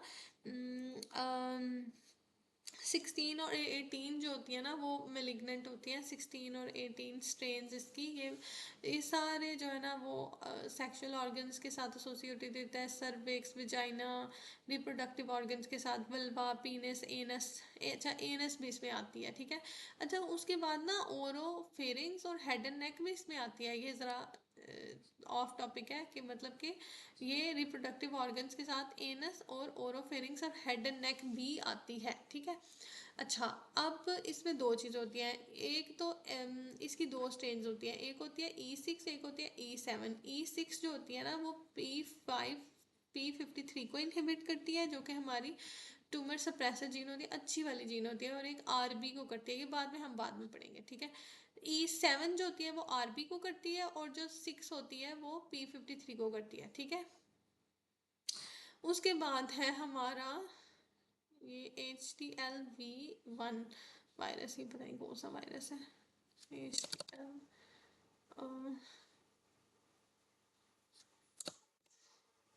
ये है human T lympho human T lymphotropic virus, human T lymphotropic virus, human T lymphotropic virus, ये जो होता है ना ये गैस्ट्रिक कार्सिनोमा के साथ, सॉरी ये एसोसिएटेड होता है अडल्ट टी लिम्फोमा और लिकेमा ऑब्वियसली, ठीक है। टी लिम्फोसाइट है ना, तो टी का ल्यूकोमा या लिम्फोमा के साथ एसोसिएटेड होगा। एच पाइलोरी होती है जो कल को फिर जाके हमारा गैस्ट्रिक एडिनोकार्सिनोमा, और माल्ट लिम्फोमा, माल्ट लिम्फोमा नहीं बोलना, ये भी gas H pylori malt lymphoma भी करवाती है एडिनोकार्सिनोमा का। उसके बाद स्टोमिया हीमाटोबियम है, ये बहुत इंपॉर्टेंट है। हीमाटोमिया से याद रख लो हीमाचूरिया, और हीमाटोबियम से हीमाचूरिया याद रख लो, ये ब्लैडर का कार्सिनोमा करती है शिस्टोस्टोमा हीमाटोबियम, ठीक है। उसके बाद है कोलोनोरिस साइनेंसिस, ठीक है, साइनेंसिस, ठीक है। ये कोलोनोरिस ये कोलेंजियो कार्सिनोमा करते हैं, उसमें भी CHO आता है, इसमें CLO आता है। कोलेंजियो कार्सिनोमा करती है लाइक हमारी कौन सी, बाइल डक्ट वाला कैंसर, कौन सी, कोलोनेरिस साइनेंसिस, ठीक है। उसके बाद बस इतना ही है। अब आगे है कुछ ऐसे होते हैं जो कि मतलब जब एक नॉर्मल सेल डिवाइड करता है ना, तो उसका जो सीक्वेंस होता है वो क्या होता है, सबसे पहले क्या होता है, ग्रोथ फैक्टर आता है। वो जो platelet drive factor, growth factor या कोई भी ग्रोथ फैक्टर आता है, ठीक है।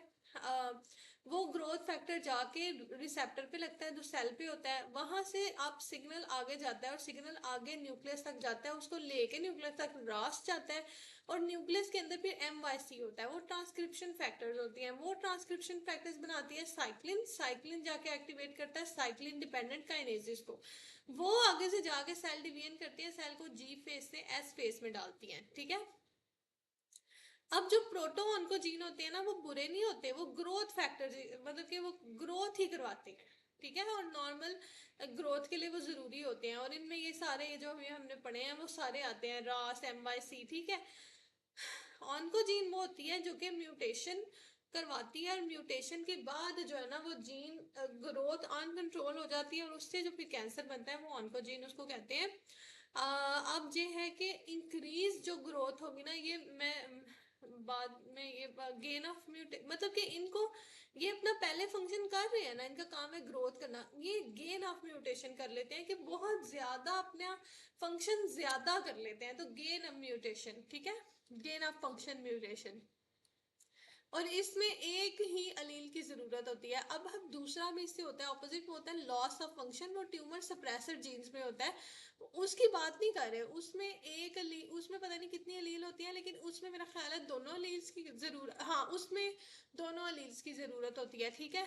लेकिन यहाँ पे एक ही अलील की जरूरत होती है, मतलब गेन ऑफ फंक्शन कौन सा है, जो ग्रोथ फैक्टर है, ठीक है, वो पहले ही काम कर रहे हैं, उनका फंक्शन गेन हो गया, और उसमें एक अलील भी होगी ना तो मतलब मुश्किल हो जाएगी, ठीक है, ग्रोथ ज्यादा हो जाएगी और कैंसर बन जाएगा। लेकिन जो लॉस ऑफ फंक्शन है वो है ट्यूमर सप्रेसर जीन का, और उसमें दोनों अलील्स की जरूरत होती है, ठीक है।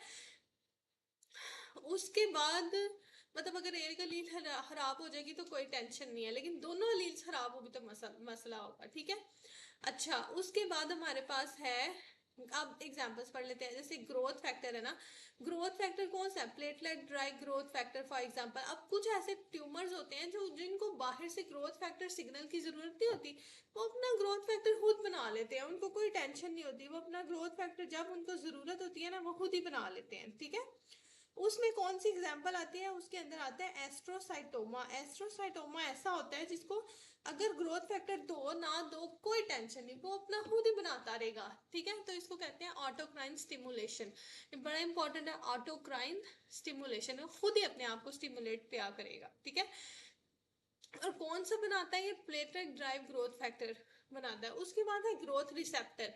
ग्रोथ रिसेप्टर देखो ना, वो मतलब जो सिग्नल को रिसीव करेंगे ग्रोथ के सिग्नल को ना, तो वो हर टू और ER B22 BB2, ये जो है ना पता है ब्रेस्ट कैंसर में आते हैं, तो इनकी एम्प्लीफिकेशन हो जाती है, तो जिसकी वजह से कैंसर होता है ब्रेस्ट कैंसर, और वैसे ना ये गैस्ट्रिक कैंसर में भी आते हैं, मेरा ख्याल है फिर ये ER B2 आता होगा गैस्ट्रिक में। खैर, उसके बाद है कि पेशेंट है जिसकी H2 एप्लीकेशन एम्प्लीफिकेशन हो गई है, तो हम क्या करेंगे कि HER2 वाली में ग्रोथ रिसेप्टर्स एम्प्लीफिकेशन हुई है, और इसकी ट्रीटमेंट होती है ट्रांसटूजिमेब, ठीक है, ये बाद में पढ़ेंगे। उसके बाद है रेट, रेट भी रिसेप्टर है, रेट है टायरोसिन काइनेज रिसेप्टर, ठीक है। और ये जो टायरोसिन काइनेज है ना, ये बहुत इंपॉर्टेंट थायराइड कैंसर्स में होता है, मिडलरी में भी होता है, पेपिलरी में भी होता है, और फियोक्रोमोसाइटोमा में भी होता है। ये बहुत इंपॉर्टेंट बात है। और ये मेन 2A और मेन 2B में भी होता है। तो रेट का जैसे मैंने बताया कि रेट जो है वो मेन 2A मेन 2B में होता है, मिडलरी थायराइड कैंसर में होता है, पेपिलरी थायराइड कैंसर में होता है, फियोक्रोमोसाइटोमा में होता है। क्वेश्चन ऐसे आता है कि वो पूछता है कि मिडलरी थायराइड कैंसर है या फियोक्रोमोसाइटोमा है तो कौन सी जीन होगी, तो रेट जीन होगी। फिर उसके बाद आती है सी किट। सी किट भी एक ग्रोथ फैक्टर होता है जो कि एसोसिएटेड होता है। अच्छा, सी किट को ना CD117 भी कहते हैं। और ये ना एसोसिएटेड होता है गैस्ट्रो इंटेस्टिनल स्ट्रोमल ट्यूमर के साथ, जिस्ट के साथ, गैस्ट्रो इंटेस्टिनल स्टोमल ट्यूमर के साथ। और ना मैस्टोसाइटोसिस भी करता है। मैस्टोसाइटोसिस देख लेते हैं क्या होता है।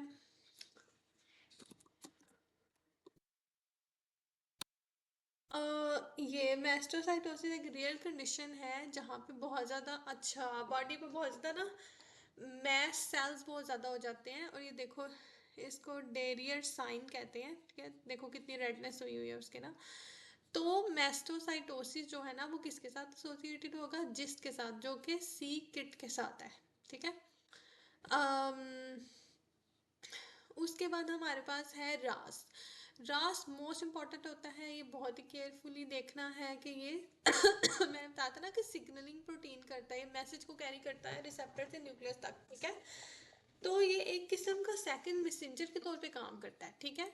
इसकी टू टू फॉर्म्स होती हैं। अगर तो ये जीडीपी के साथ जीडीपी अटैच्ड हो तो ये जो है वो इनएक्टिव होता है। अगर ये जीटीपी अटैच हो, इसकी फॉस्फोरिलेशन हो जाए तो ये एक्टिव हो जाता है। नॉर्मल सीक्वली जैसे हमने पढ़ा था कि ग्रोथ फैक्टर आएगा, वो जीटीपी जो है वो जब ग्रोथ फैक्टर आएगा रिसेप्टर तक, तो रिसेप्टर की वजह से जीडीपी जीटीपी में कन्वर्ट होगा और रास एक्टिव होगा। रास उठा के ग्रोथ सिग्नल सेल न्यूक्लियस तक लेके जाएगा और सेल डिवाइड करेगा, ठीक है।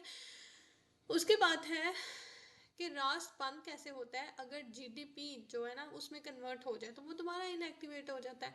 तो ये जो जीटीपीएस एंजाइम है ना, ये बहुत इंपॉर्टेंट होता है, ठीक है, इसको बंद करने में, इसकी एक्टिविटी को बंद करने में। अब कुछ ट्यूमर्स ऐसे होते हैं जिसके अंदर जीटीपी बंद बाउंड ही रहता है, वो जीटीपी से बनता ही नहीं है, ठीक है, तो सेल ग्रो ही करता रहता है, ठीक है।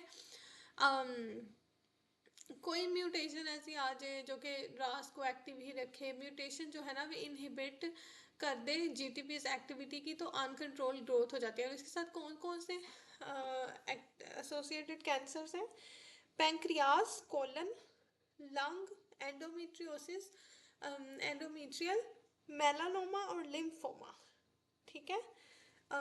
तो सबसे जो मोस्ट इम्पॉर्टेंट है ना वो हमारे पास है पैंक्रियास की, कोलन की और लंग की। लंग तो पता ना ऐसी छिट है, हर एक चीज़ में होता है, ठीक है।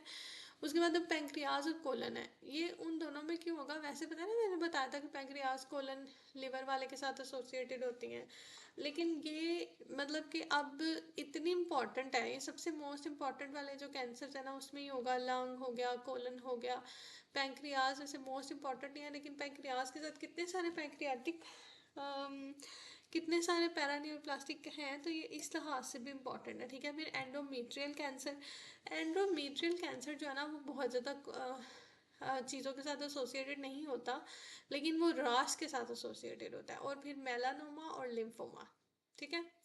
उसके बाद है MYC। MYC जो है ना ट्रांसक्रिप्शन फैक्टर होता है, ये टर्न ऑन करता है जीन्स को, ठीक है। और ये बार बार आता है कि बर्किट लिम्फोमा में बहुत इंपॉर्टेंट है, ट्रांसलोकेशन 8 और 14 की, ठीक है।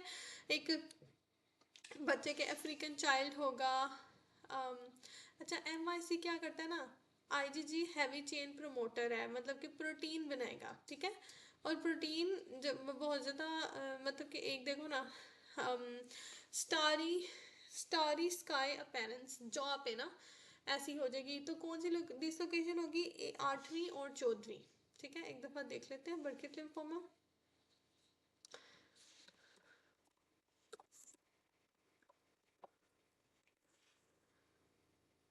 तो ये है स्टारी सी, स्टारी सी अपीयरेंस है इसकी ना, स्टारी सी अपीयरेंस है। ठीक है, अफ्रीकन चाइल्ड है, ठीक है। उसके बाद क्या है हमारे पास NMYC, ये हमने पहला कौन सा पढ़ा था, हमने CMYC पढ़ा था। CMYC जो है ना हमारा बर्किट लिम्फोमा के साथ होता है, C और उसके बाद B और उसके बाद C आता है, इस तरह याद रख लो। और 8 और 14, मतलब पहले B और C, मतलब देखो जो B और C है वो शुरू शुरू में आता है ना, तो इससे पहले छोटा होगा 8 और 14, ठीक है। उसके बाद हमारे पास है NMYC न्यूरोब्लास्टोमा में होता है। और ये इसका मैकेनिज्म ऑफ एक्शन क्या होता है, एम्प्लीफिकेशन। ऊपर वाले का मैकेनिज्म ऑफ एक्शन मैंने आपको बता दिया कि वो क्या होता है, ट्रांसलोकेशन, ठीक है। और ट्रांसक्रिप्शन फैक्टर की अनकंट्रोल्ड जो उसका टर्न ऑन जीन्स हो ही जा रही है, तो इसमें ट्रांसलोकेशन मतलब over expression, sorry over expression है इसके अंदर कि MYC ओवर एक्सप्रेस हो जाएगी। लेकिन NMYC में कौन सा है, एम्प्लीफिकेशन, ठीक है। इन्फेंट आया, उस ऊपर वाले में बर्किट लिम्फोमा था, जॉ पे था, इसका एड्रीनल है, एड्रीनल के ऊपर होगा, ठीक है। उसके बाद एड्रीनल में N आता है ना, तो NMYC। उसके बाद LMYC है, L लंग, ठीक है। इसमें लंग वाला होता है, इसके अंदर वैसे न्यूरोब्लास्टोमा भी होगा N वाले में ना, न्यूरोब्लास्टोमा और एड्रीनल। उसके बाद एल जो है वो लंग कैंसर होगा, स्मॉल सेल लंग कार्सिनोमा, ठीक है। उसके बाद ABL टायरोसिन काइनेज को कहते हैं, ABL टायरोसिन काइनेज है, ठीक है। नॉर्मली इसकी जो म्यूटेशन हो, मतलब कि नॉर्मली कंट्रोल होगा, म्यूटेशन होगी तो ट्रांसलोकेशन होगी 9-12, ठीक है। अच्छा, फिलाडेल्फिया क्रोमोसोम, इसको कहते हैं फिलाडेल्फिया, 922 को कहते हैं फिलाडेल्फिया क्रोमोसोम, ठीक है। देखो अब 9 पी की तरह लगता है ना, 9 देखो पी की तरह लगता है। फिलाडेल्फिया क्रोमोसोम BCR-ABL फ्यूजन होती है, BCR-ABL ये कोलन, ये सॉरी ये एक्टिवेट कर देती है किसको, टायरोसिन काइनेज को, और ये CML और ALL जो है ना इसमें काम आती है, ठीक है। अच्छा, tyrosine kinase, CML AML, BRC-ABL, ठीक है, ये याद रखना है। उसके बाद है सेल रेगुलेटर्स, साइक्लिन, साइक्लिन वो प्रोटीन है जो राइज करती है और फॉल करती है ड्यूरिंग सेल साइकिल। जब MYC एक्टिव होती है तो MYC आगे से जाके साइक्लिन प्रोटीन, साइक्लिन को एक्टिवेट करती है, वो साइक्लिन एसोसिएटेड काइनेज को करती है, डिपेंडेंट काइनेज को करती है, वो आगे जाके हमारा G फेज से सेल को S फेज में भेजता है, ठीक है। अच्छा, वो साइक्लिन लगेगी तो वो काइनेज एक्टिव होगा, अदरवाइज नहीं होगा, ठीक है। उसके बाद है कि ये जैसे मैंने बताया G को S में भेजती है, फॉस्फोरिलेशन होती है। अब यहाँ पे कौन सी ऐसी प्रोटीन है जिसकी फॉस्फोरिलेशन होती है, जिसकी वजह से प्रोटीन जो है ना वो G से S में कन्वर्ट होती है, तो वो है हमारी RB प्रोटीन। इसको बाद में डिस्कस करेंगे कि ये दोनों RB प्रोटीन को फॉस्फोरिलेट करती है, और उसके बाद एक चीज रिलीज होती है जो कि है E2F, वो फिर सेल को जो है ना S फेज में लेके जाता है। मतलब कि साइक्लिन जो है वो डायरेक्ट नहीं गई, साइक्लिन ने एक्टिवेट किया हमारा RB प्रोटीन को, काइनेज है ना तो वो फॉस्फोरिलेट कराएगा, और उसके बाद रिलीज करेगा फैक्टर E2F, वो आगे से S फेज में लेके चला गया। विच कम्प्लेक्स ड्राइव्स G2S ट्रांसलोकेशन, तो वो कम्प्लेक्स की जब उसने बात की है ना तो दो चीज़ें होंगी ना कम्प्लेक्स में, तो वो साइक्लिन D और CDK4 होगा। अब ऑन्कोजेनिक म्यूटेशंस ऑफ, अगर इनमें ऑन्कोजेनिक म्यूटेशंस हो गई, साइक्लिन D में हो गई तो होगी मेंटल सेल लिम्फोमा। अब देखो D1 लिखा हुआ है ना, तो वो 11 और 14 डिसलोकेशन होगी, जो कि ये होगी mantle cell lymphoma, mantle cell lymphoma, ठीक है। तो ये बहुत इंपॉर्टेंट है कि ये आएगा 11 और 14, ठीक है। इसमें भी क्या होती है, एम्प्लीफिकेशन, एम्प्लीफिकेशन हमने और क्या कहाँ पढ़ी थी, वो हमने पढ़ी थी MYC की N में, ठीक है। और MYC की C में क्या थी, ओवर एक्सप्रेशन, ठीक है। तो जो सीकेट डी होती है, साइक्लिन डी होती है, वो एसोसिएटेड होती है 11 और 12 ट्रांसलोकेशन से, और वो करती है मेंटल सेल लिम्फोमा। और ये जो है हमारे पास जो हमारा सी डी के है, सी डी के 4 जो है हमारे पास, वो करती है हमारा, देखो यहाँ पे साइक्लिन की बात थी तो मेंटल सेल कार्सिनोमा होगा, यहाँ पे साइक्लिन काइनेज की बात है तो हमारे पास होगा मेलानोमा। वहाँ पे क्या था, वहाँ पे था वहाँ पे ट्रांसलोकेशन थी, ठीक है। अच्छा, यहाँ पे एप्लीकेशन है, अब पढ़ लेते हैं एक रैपिड रिव्यू के। हमारा PDGF जो है वो प्लेटलेट ड्राइव ग्रोथ फैक्टर है, जो कि ग्रोथ फैक्टर होता है हमारा। ओवर एक्सप्रेशन अगर हो जाए उसकी, तो या फिर खुद से एक्सप्रेस होने लग जाए तो उसको कहते हैं ऑटोक्राइन, और वो होता है हमारा एस्ट्रोसाइटोमा में। उसके बाद है हर्टू, हर्टू जो होता है हमारा वो ब्रेस्ट का और गैस्ट्रिक के कार्सिनोमा में होता है। यहाँ पे मसला होता है एम्प्लीफिकेशन का, और ये ग्रोथ फैक्टर होता है। RET रेट जो है ना, वो भी रिसेप्टर होती है, ग्रोथ फैक्टर रिसेप्टर। हर्टू भी रिसेप्टर होता है, रेट भी रिसेप्टर होती है, सी किट भी रिसेप्टर होती है, ठीक है। अब हर्टू के अंदर एम्प्लीफिकेशन होती है, रेट के अंदर पॉइंट म्यूटेशन हो जाती है। म्यूटेशन होने की वजह से रिसेप्टर टायरोसिन काइनेज होता है ये, इसमें मसा होने की वजह से क्या होता है कि हमारा MEN2 medullary papillary carcinoma, MEN1 और MEN2 सब में ही आ जाता है, ये ज्यादा हो जाता है। और मेरा ख्याल है पियोक्रोमोसाइटोमा भी था शायद। उसके बाद हमारे पास है सीकिट, सीकिट जो है वो भी रिसेप्टर होता है, उसमें म्यूटेशन आ जाती है तो वो जिस्ट के साथ एसोसिएटेड होता है। जो सीकिट देखो ना, सी और जी में कितना मिलता जुलता होता है सीकिट, ठीक है। रास, रास बहुत मुश्किल होती है, वो सिग्नल ट्रांसड्यूसर या फिर सेकंड मैसेंजर की तरह काम करता है। GTP बाउंड एक्टिवेशन होती है। Mainly most important cancer colon और लंग में होता है, और उसके अलावा पैंक्रियाज में भी होता है। पता है ना, मोस्ट इंपॉर्टेंट जो हैं जिनकी इंसिडेंस सबसे ज़्यादा है, वो हमारे पास ब्रेस्ट का और प्रोस्टेट का है, लेकिन उससे मिलता जुलता ही कोई लगा लो, एंड्रोमीट्रियल, एंड्रोमीट्रियल में भी होता है। वो दोनों नहीं होंगे लेकिन एंड्रोमीट्रियल होगा, उससे ही मिलता जुलता है। और एक पैंक्रियाज, वैसे पैंक्रियाज भी बहुत इंपॉर्टेंट है। BCR-ABL जो है वो, अच्छा इसको कंफ्यूज नहीं करना BCR-ABL को कोलन वाले कैंसर से, ये भी टायरोसिन काइनेज है, और ये है बेसिकली CML और ALL के लिए करता है, और ये है हमारा ट्रांसलोकेशन 9 और 22 की करता है, ठीक है। उसके बाद MYC है, वो ट्रांसक्रिप्शन फैक्टर है, वो है ट्रांसलोकेशन करती है 8 और 14 की, बर्किट लिम्फोमा करती है। NNYC ट्रांसक्रिप्शन फैक्टर है, वो भी वो एम्प्लीफिकेशन करता है, न्यूरोब्लास्टोमा करता है, और एक और चीज भी करता था, एड्रीनल ग्लैंड। उसके बाद है साइक्लिन डी, जो कि हमारा ट्रांसलोकेशन 11-14 की करता है। इसको साइक्लिन D1 भी कहते हैं, और ये मेंटल सेल लिम्फोमा करता है। CD4K4 है, वो करता है सेल साइकिल एम्प्लीफिकेशन ही करता है वो, और वो मेलानोमा, ठीक है। तो मेलानोमा बेसिकली करता है। उसके बाद ब्रेस्ट में कौन सा है, HER2। उसके बाद कौन सा है, GTP रिपेन क्या है, वो करता है RAS, African child Burkitt lymphoma, MYCC 8 और 14, infant adrenal cancer, NMYC constitutively active tyrosine kinase, BCR-ABL GIST जो है वो सीकेट म्यूटेशंस करती है। MEN2 म्यूटेशन करता है, RET which mutation require only one abnormal allele, तो वो ऑनकोजीन्स होती हैं, ठीक है। ये खत्म हो गया।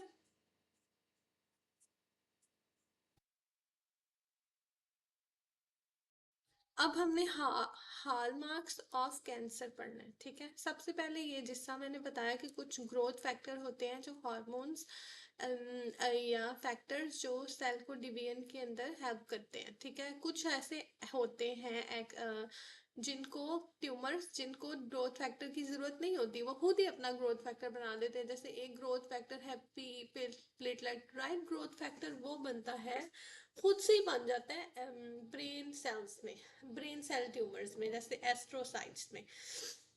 तो इसको कहते हैं ऑटोक्राइन ग्रोथ स्टिमुलेशन, ठीक है। अब कुछ होते हैं जो अब ग्रोथ फैक्टर के बाद क्या होता है, ग्रोथ रिसेप्टर।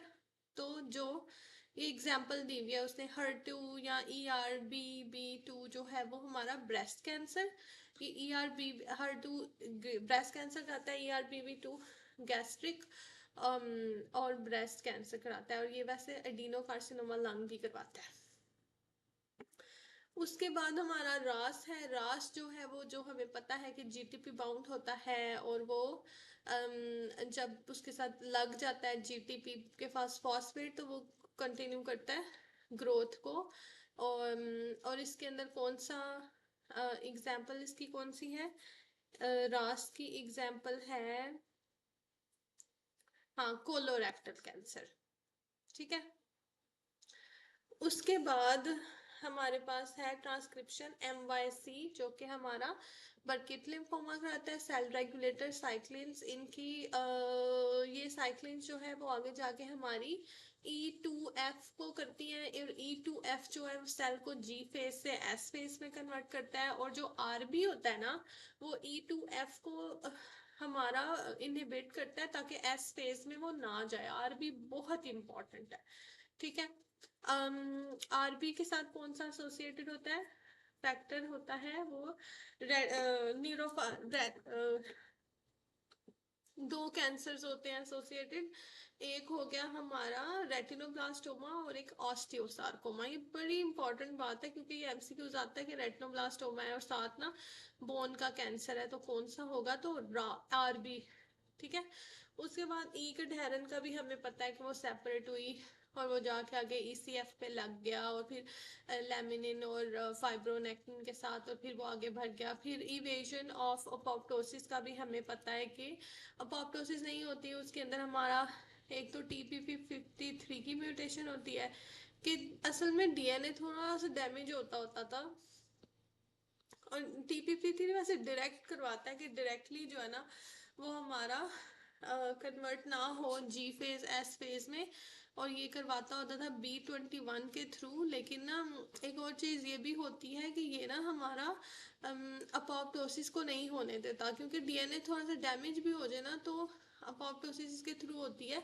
लेकिन मतलब एक तो वो सेल को आगे डिवाइड नहीं करना देता, और दूसरा अगर DNA डैमेज हो जाए तो डैमेज DNA को अपोप्टोसिस करा देता है, ये TP53।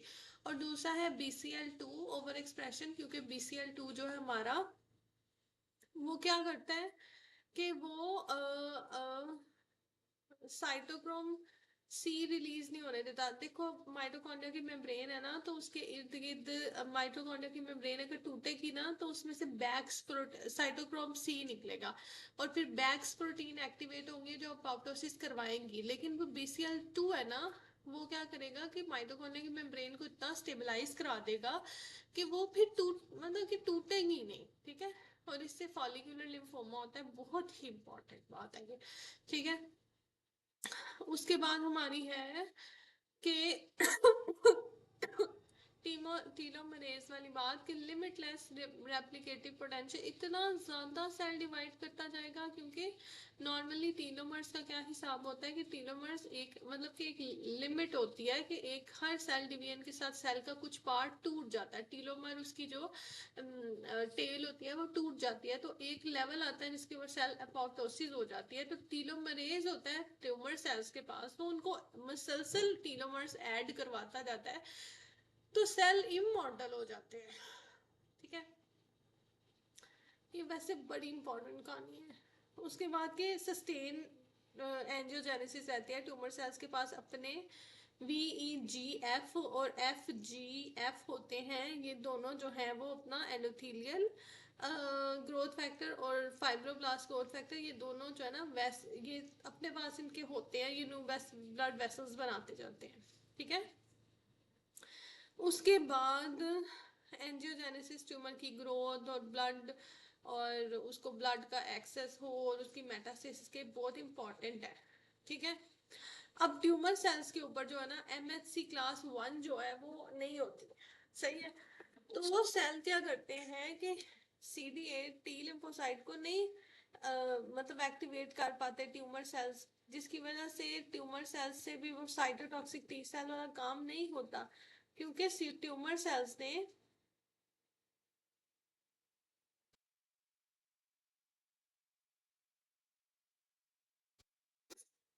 ट्यूमर सेल्स ने के पास MHC1 वाला एक्सप्रेशन ही नहीं होता।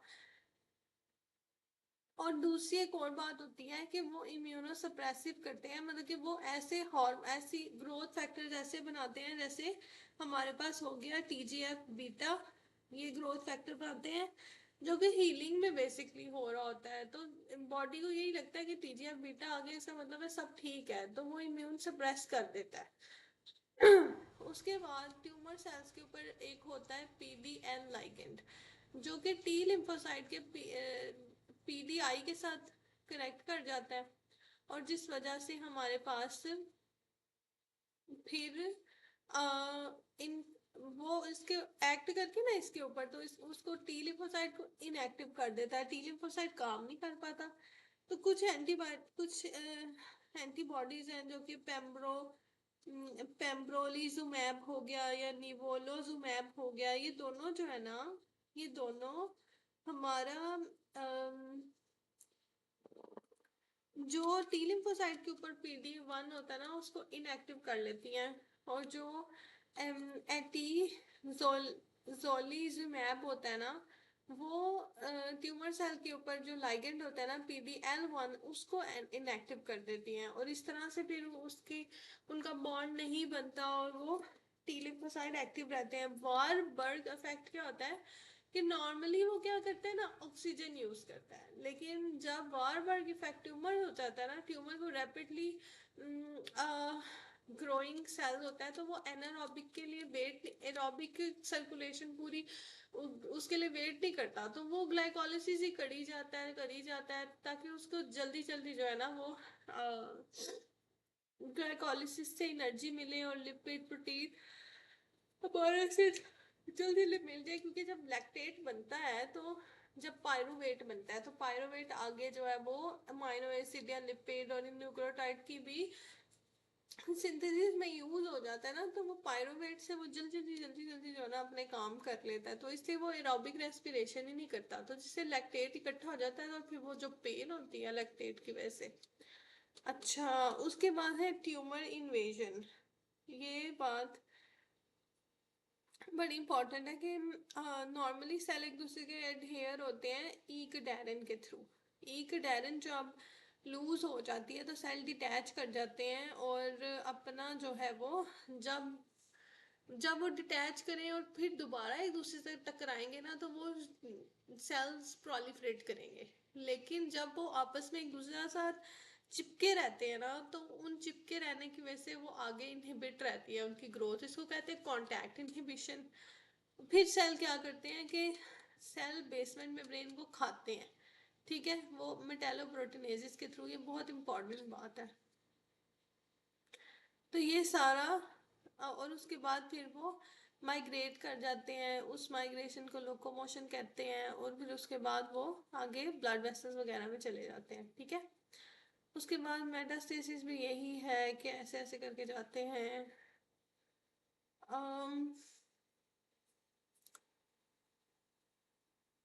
ये इंपॉर्टेंट कार्सिनोमास हैं, जो कि एपिथेलियल सेल्स होते हैं उनको कार्सिनोमा कहते हैं, और जो स्मूथ मसल्स के होते हैं उनको सार्कोमा कहते हैं। ये एपिथेलियल के हैं, लेकिन ये हमारा ब्लड से फैलते हैं। नॉर्मली कार्सिनोमा जो है वो लिम्फ से फैलते हैं, और जो सार्कोमास होते हैं वो ब्लड से फैलते हैं, लेकिन ये हैं जो कि हमारे कार्सिनोमास हैं, लेकिन ये हमारे फैलते ब्लड से हैं। Follicular Korea carcinoma, follicular sorry thyroid का, कोरियोकार्सिनोमा रीनल और हिपैटिक, ठीक है।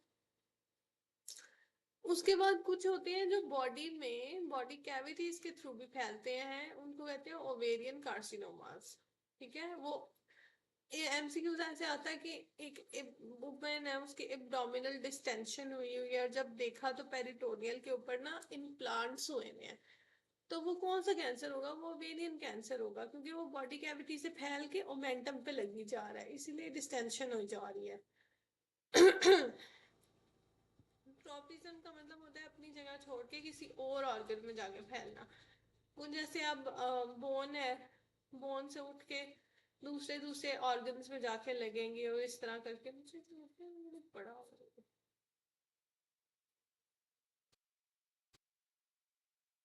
आगे है हमारा नेक्स्ट वो है बिनाइन वर्सेस मैलिग्नेंट। बिनाइन जो है वो स्लोली ग्रो करते हैं, वेल सर्कमस्टाइज होते हैं, मोबाइल होते हैं, वेल डिफरेंशिएटेड होते हैं।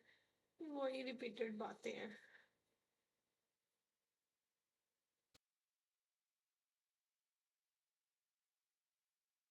उसके बाद ये बड़ा इम्पोर्टेंट आया ना आगे। अब है इम्यूनोकेमिस्ट्री। इसी के अंदर साइटोकैराटिन आता है, कैराटिन जिसको कहते हैं, ठीक है। वो एपिथेलियम में होता है और वो कार्सिनोमास में होता है, क्योंकि कार्सिनोमास तो वैसे भी एपिथेलियम होते हैं ना, एपिथेलियम से बनते हैं। तो वो हमारा होता है एपिथेलियम के अंदर, ठीक है।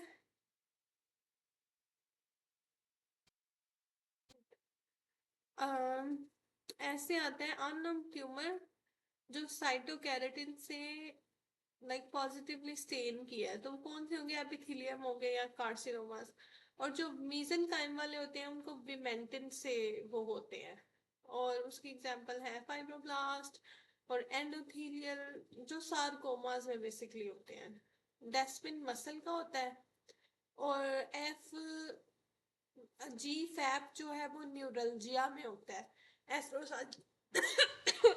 एस्ट्रोसाइटोमा या ग्लायोब्लास्टोमा, ये वो होते हैं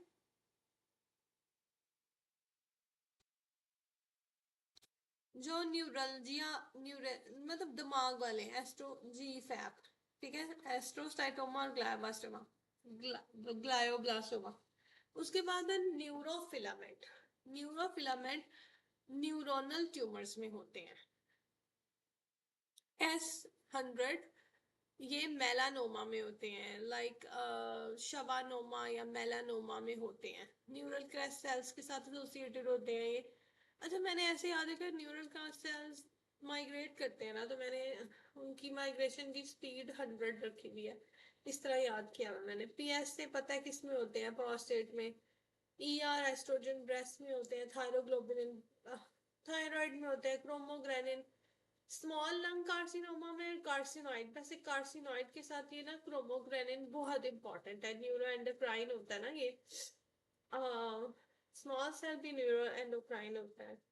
उसके बाद सीरम ट्यूमर मार्कर्स, जो ट्यूमर मार्कर्स होते हैं ना तो जैसे PS से है तो वो BPH में बढ़ेगा, लेकिन वो प्रोस्टाइटिस के साथ भी बढ़ जाएगा, तो ये इतना कोई डेफिनेटिव नहीं है। डेफिनेटिव के लिए बायोप्सी ही करानी पड़ती है। अल्फा फीटोप्रोटीन है, अब वो हिपैटिक कार्सिनोमा में, हिपैटोसेलुलर में भी बढ़ता है, योक सेल में भी बढ़ जाता है, ठीक है। न्यूरल ट्यूब डिफेक्ट जो होते हैं डाउन सिंड्रोम वाले, उनमें भी बढ़ जाता है, तो ये भी नॉन स्पेसिफिक है।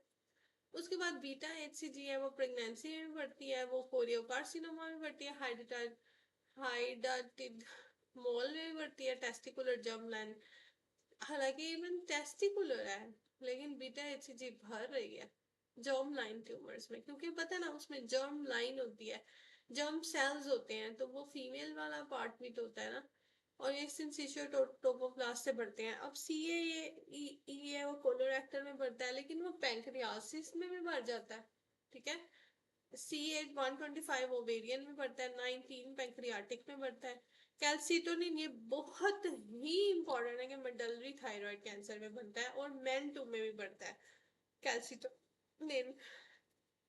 कोमोग्रामिन जो है वो मैंने बता दिया था, न्यूरो एंडोक्राइन, उसमें बढ़ जाता है कार्सिनॉइड में। तो उसके बाद है हमारे पास पैरानियोप्लास्टिक सिंड्रोम्स। ये तो बहुत इंपॉर्टेंट है कि एक सेल है ना, एक कैंसर है ना तो वो आगे और किन चीजों के साथ एसोसिएटेड है। जैसे अब हाइपरग्लाइसीमिया, कैल्सीमिया, जो सिक्वेमस सेल कार्सिनोमा होता है ना लंग का, सिक्वेमस, स्मॉल सेल की बात नहीं कर रही, उसके दूसरे, ठीक है। सिक्वेमस सेल, उसके अंदर वो ना PTH रिलेटेड पेप्टाइड प्रोड्यूस करता है, जो कि पीटीएच की तरह ही कैल्शियम को बोन से रिजॉल्व कराता है, इसीलिए ये वैसे भी ये ऑस्टियोब्लास्टिक होता है कैंसर। ठीक है। अच्छा, ये इसमें कौन कौन सा आ जाता है? स्क्वेमस सेल कार्सिनोमा लंग का, हेड एंड नेक का, squamous cell carcinoma, renal, bladder, breast. Renal में तो पता ना वो ज्यादा कैल्शियम डिपॉजिट कराएगा बॉडी में, ज्यादा एब्जॉर्ब करा देगा, ब्लैडर से भी ज्यादा। ब्लैडर और ब्रेस्ट, इन तीनों में भी होता है, ब्लैडर, ब्रेस्ट, पर मोस्ट इम्पॉर्टेंट इसमें स्क्वेमस सेल कार्सिनोमा लंग है। ठीक है। उसके बाद हमारे पास आ जाता है कि कैल्शियम ज्यादा हो गया, क्वेश्चन में यही वो पूछेगा कि मैस है, एक लंग में मैस है, कंफ्यूजन है या कॉन्स्टिपेशन है, तो वो कैल्शियम ही कंफ्यूजन और कॉन्स्टिपेशन करा रहा होता है। तो वो हो गया हमारे पास क्या, हमारा कैल्शियम का, और किडनी स्टोन है वो भी कैल्शियम है, पीटीएच लो है, क्योंकि पीटीएच आरपी ज्यादा है ना। फिर लिम्फोमा होता है, लिम्फोमा के अंदर भी हाइपर कैल्सीमिया हो जाता है, क्योंकि लिम्फोमा जो है वो विटामिन D3 प्रोड्यूस कराता है, तो वो भी हाइपर कैल्सीमिया करवा देगा। तो इसका क्वेश्चन ऐसे ही आएगा कि पेशेंट का लिम्फोमा है और उसको फिर कैल्सिट्रोल उसका एलिवेटेड है, तो क्या होगा, तो यही होगा। ठीक है। उसके बाद कुशिंग सिंड्रोम है, जिसके अंदर स्मॉल सेल लंग कार्सिनोमा आता है, और स्मॉल सेल लंग कार्सिनोमा आता है, कुशिंग के साथ एसोसिएटेड होता है। आगे हमने पढ़ा था हमारा स्क्वेमस, वो हमारा एसोसिएटेड है हाइपर कैल्सीमिया के साथ। अब हमारा कौन सा आ गया है, हमारे पास आ गया है कुशिंग, जो एसोसिएटेड है small cell carcinoma, ACTH produce होता है, एड्रीनल सिचुएशन, कॉर्टिसोल ज्यादा हो जाती है, मून फेस। अब एक बंदा है जिसको लंग का कैंसर है, साथ उसका मून फेस है, पर्पल उसका स्ट्राया है, हाइपरटेंशन है, हाइपरग्लाइसीमिया है, तो क्या है उसको, उसको कुशिंग है, और उसको स्मॉल लंग कार्सिनोमा है। अब एडीएच हार्मोन, एडीएच हार्मोन भी स्मॉल सेल से बनता है, एडीएच भी स्मॉल सेल से बनता है, एक एसीटीएच और एक एडीएच, दोनों स्मॉल सेल से बनता है। और वो क्या करेगा, वाटर रिटेंशन डाइल्यूशनल हाइपो नाइट्रीमिया। तो क्वेश्चन में ऐसे ही आएगा, लंग में ऐसे और सोडियम कम हुआ है, तो क्या है। ठीक है। उसके बाद है हमारा increase blood blood cells polycythaemia, वो ऑब्वियसली एरिथ्रोपोइटिन के साथ एसोसिएटेड होगा, तो वो रीनल सेल कार्सिनोमा के साथ ही होगा ना एसोसिएटेड फिर। ठीक है। हिपैटो के साथ भी हो सकता है, फियोक्रोमोसाइटोमा, और ब्लास्ट हीमेंजियोब्लास्टोमा। अच्छा, मैंने नोट किया कि फियोक्रोमोसाइटोमा ब्लड कैंसर्स वाली चीज़ों के साथ होते हैं, तो रीनल हिपैटिक, हिपैटिक और रीनल भी बड़ी जगह इकट्ठा ही आ रहा है, जिधर रीनल है उधर हिपैटिक भी जरूरी है। तो हीमेंजियोब्लास्टोमा, ये भी ब्लड वेसल्स के साथ हो गया, तो फियोक्रोमोसाइटोमा।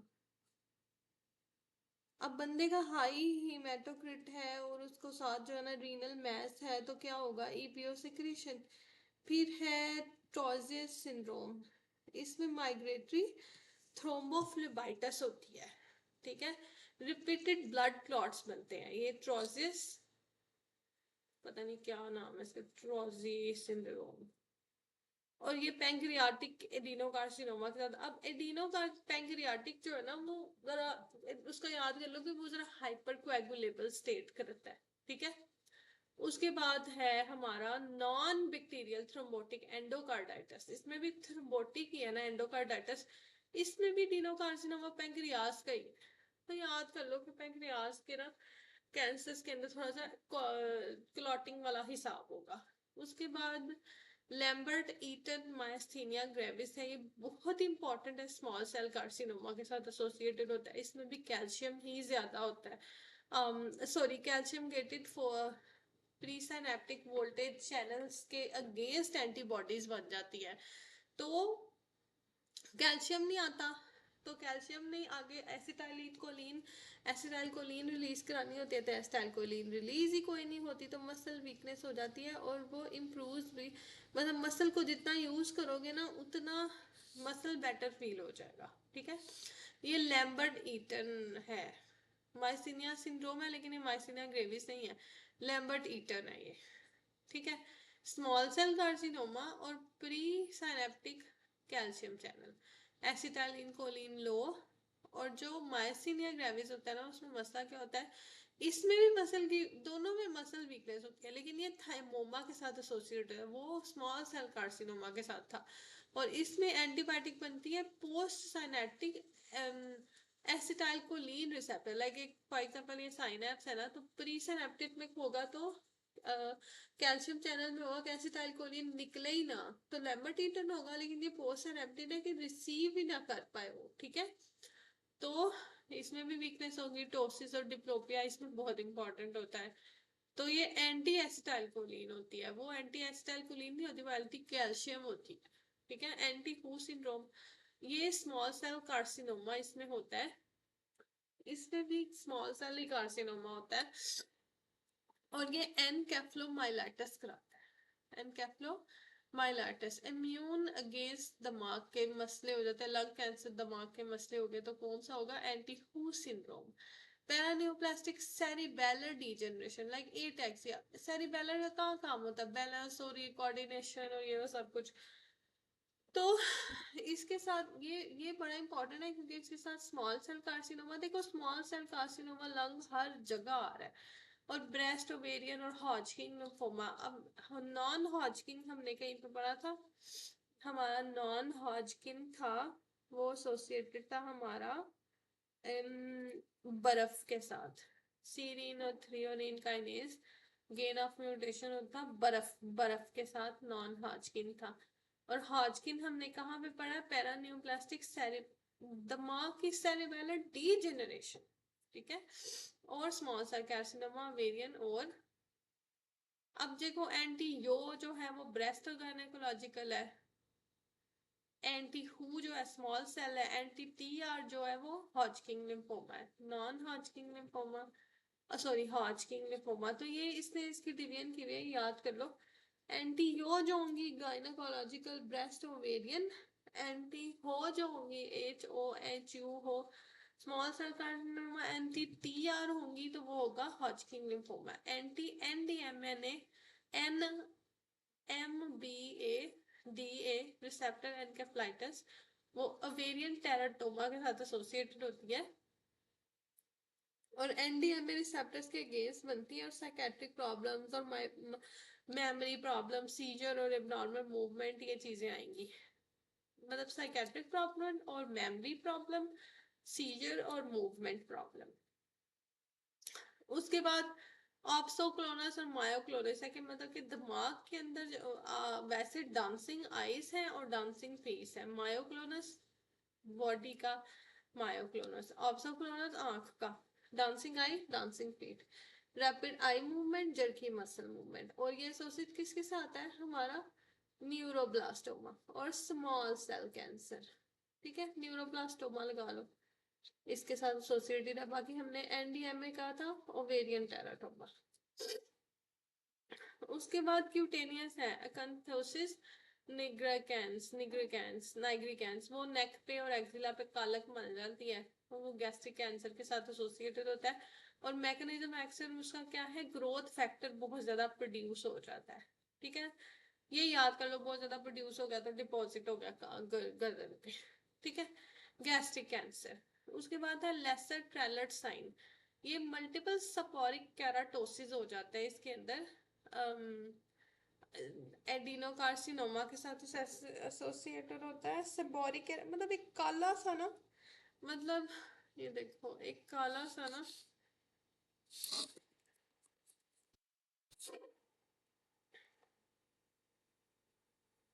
ये ऐसे ये काले काले बन जाते, सेबोरिक कैराटोसिस, ऐसे काले काले से बन जाते हैं ये ना।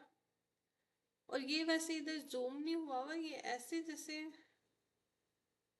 मतलब इसके देखो ये बड़ा ही ऐसे, मतलब कि ये ग्रोथ है, ये फ्लैट नहीं होता।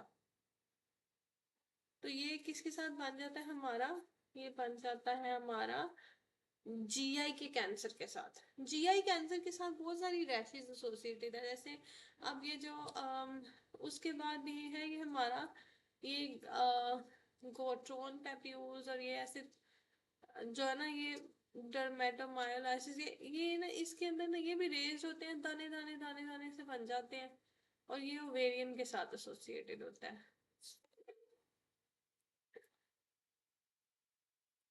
ये देखो ऐसे दाने दाने दाने दाने आंखों में भी बन रहे हैं, ठीक है। ये देखो इधर आंखों के पास इधर ऐसे छोटे छोटे दाने दाने दाने दाने दाने। तो ये बहुत इंपॉर्टेंट होता है, मसल पे भी बन जाता है, हेलीकॉप्टर रैश और गटरन पप्यूज, ये सब इससे कोई कहते हैं, ये जो दाने दाने दाने से।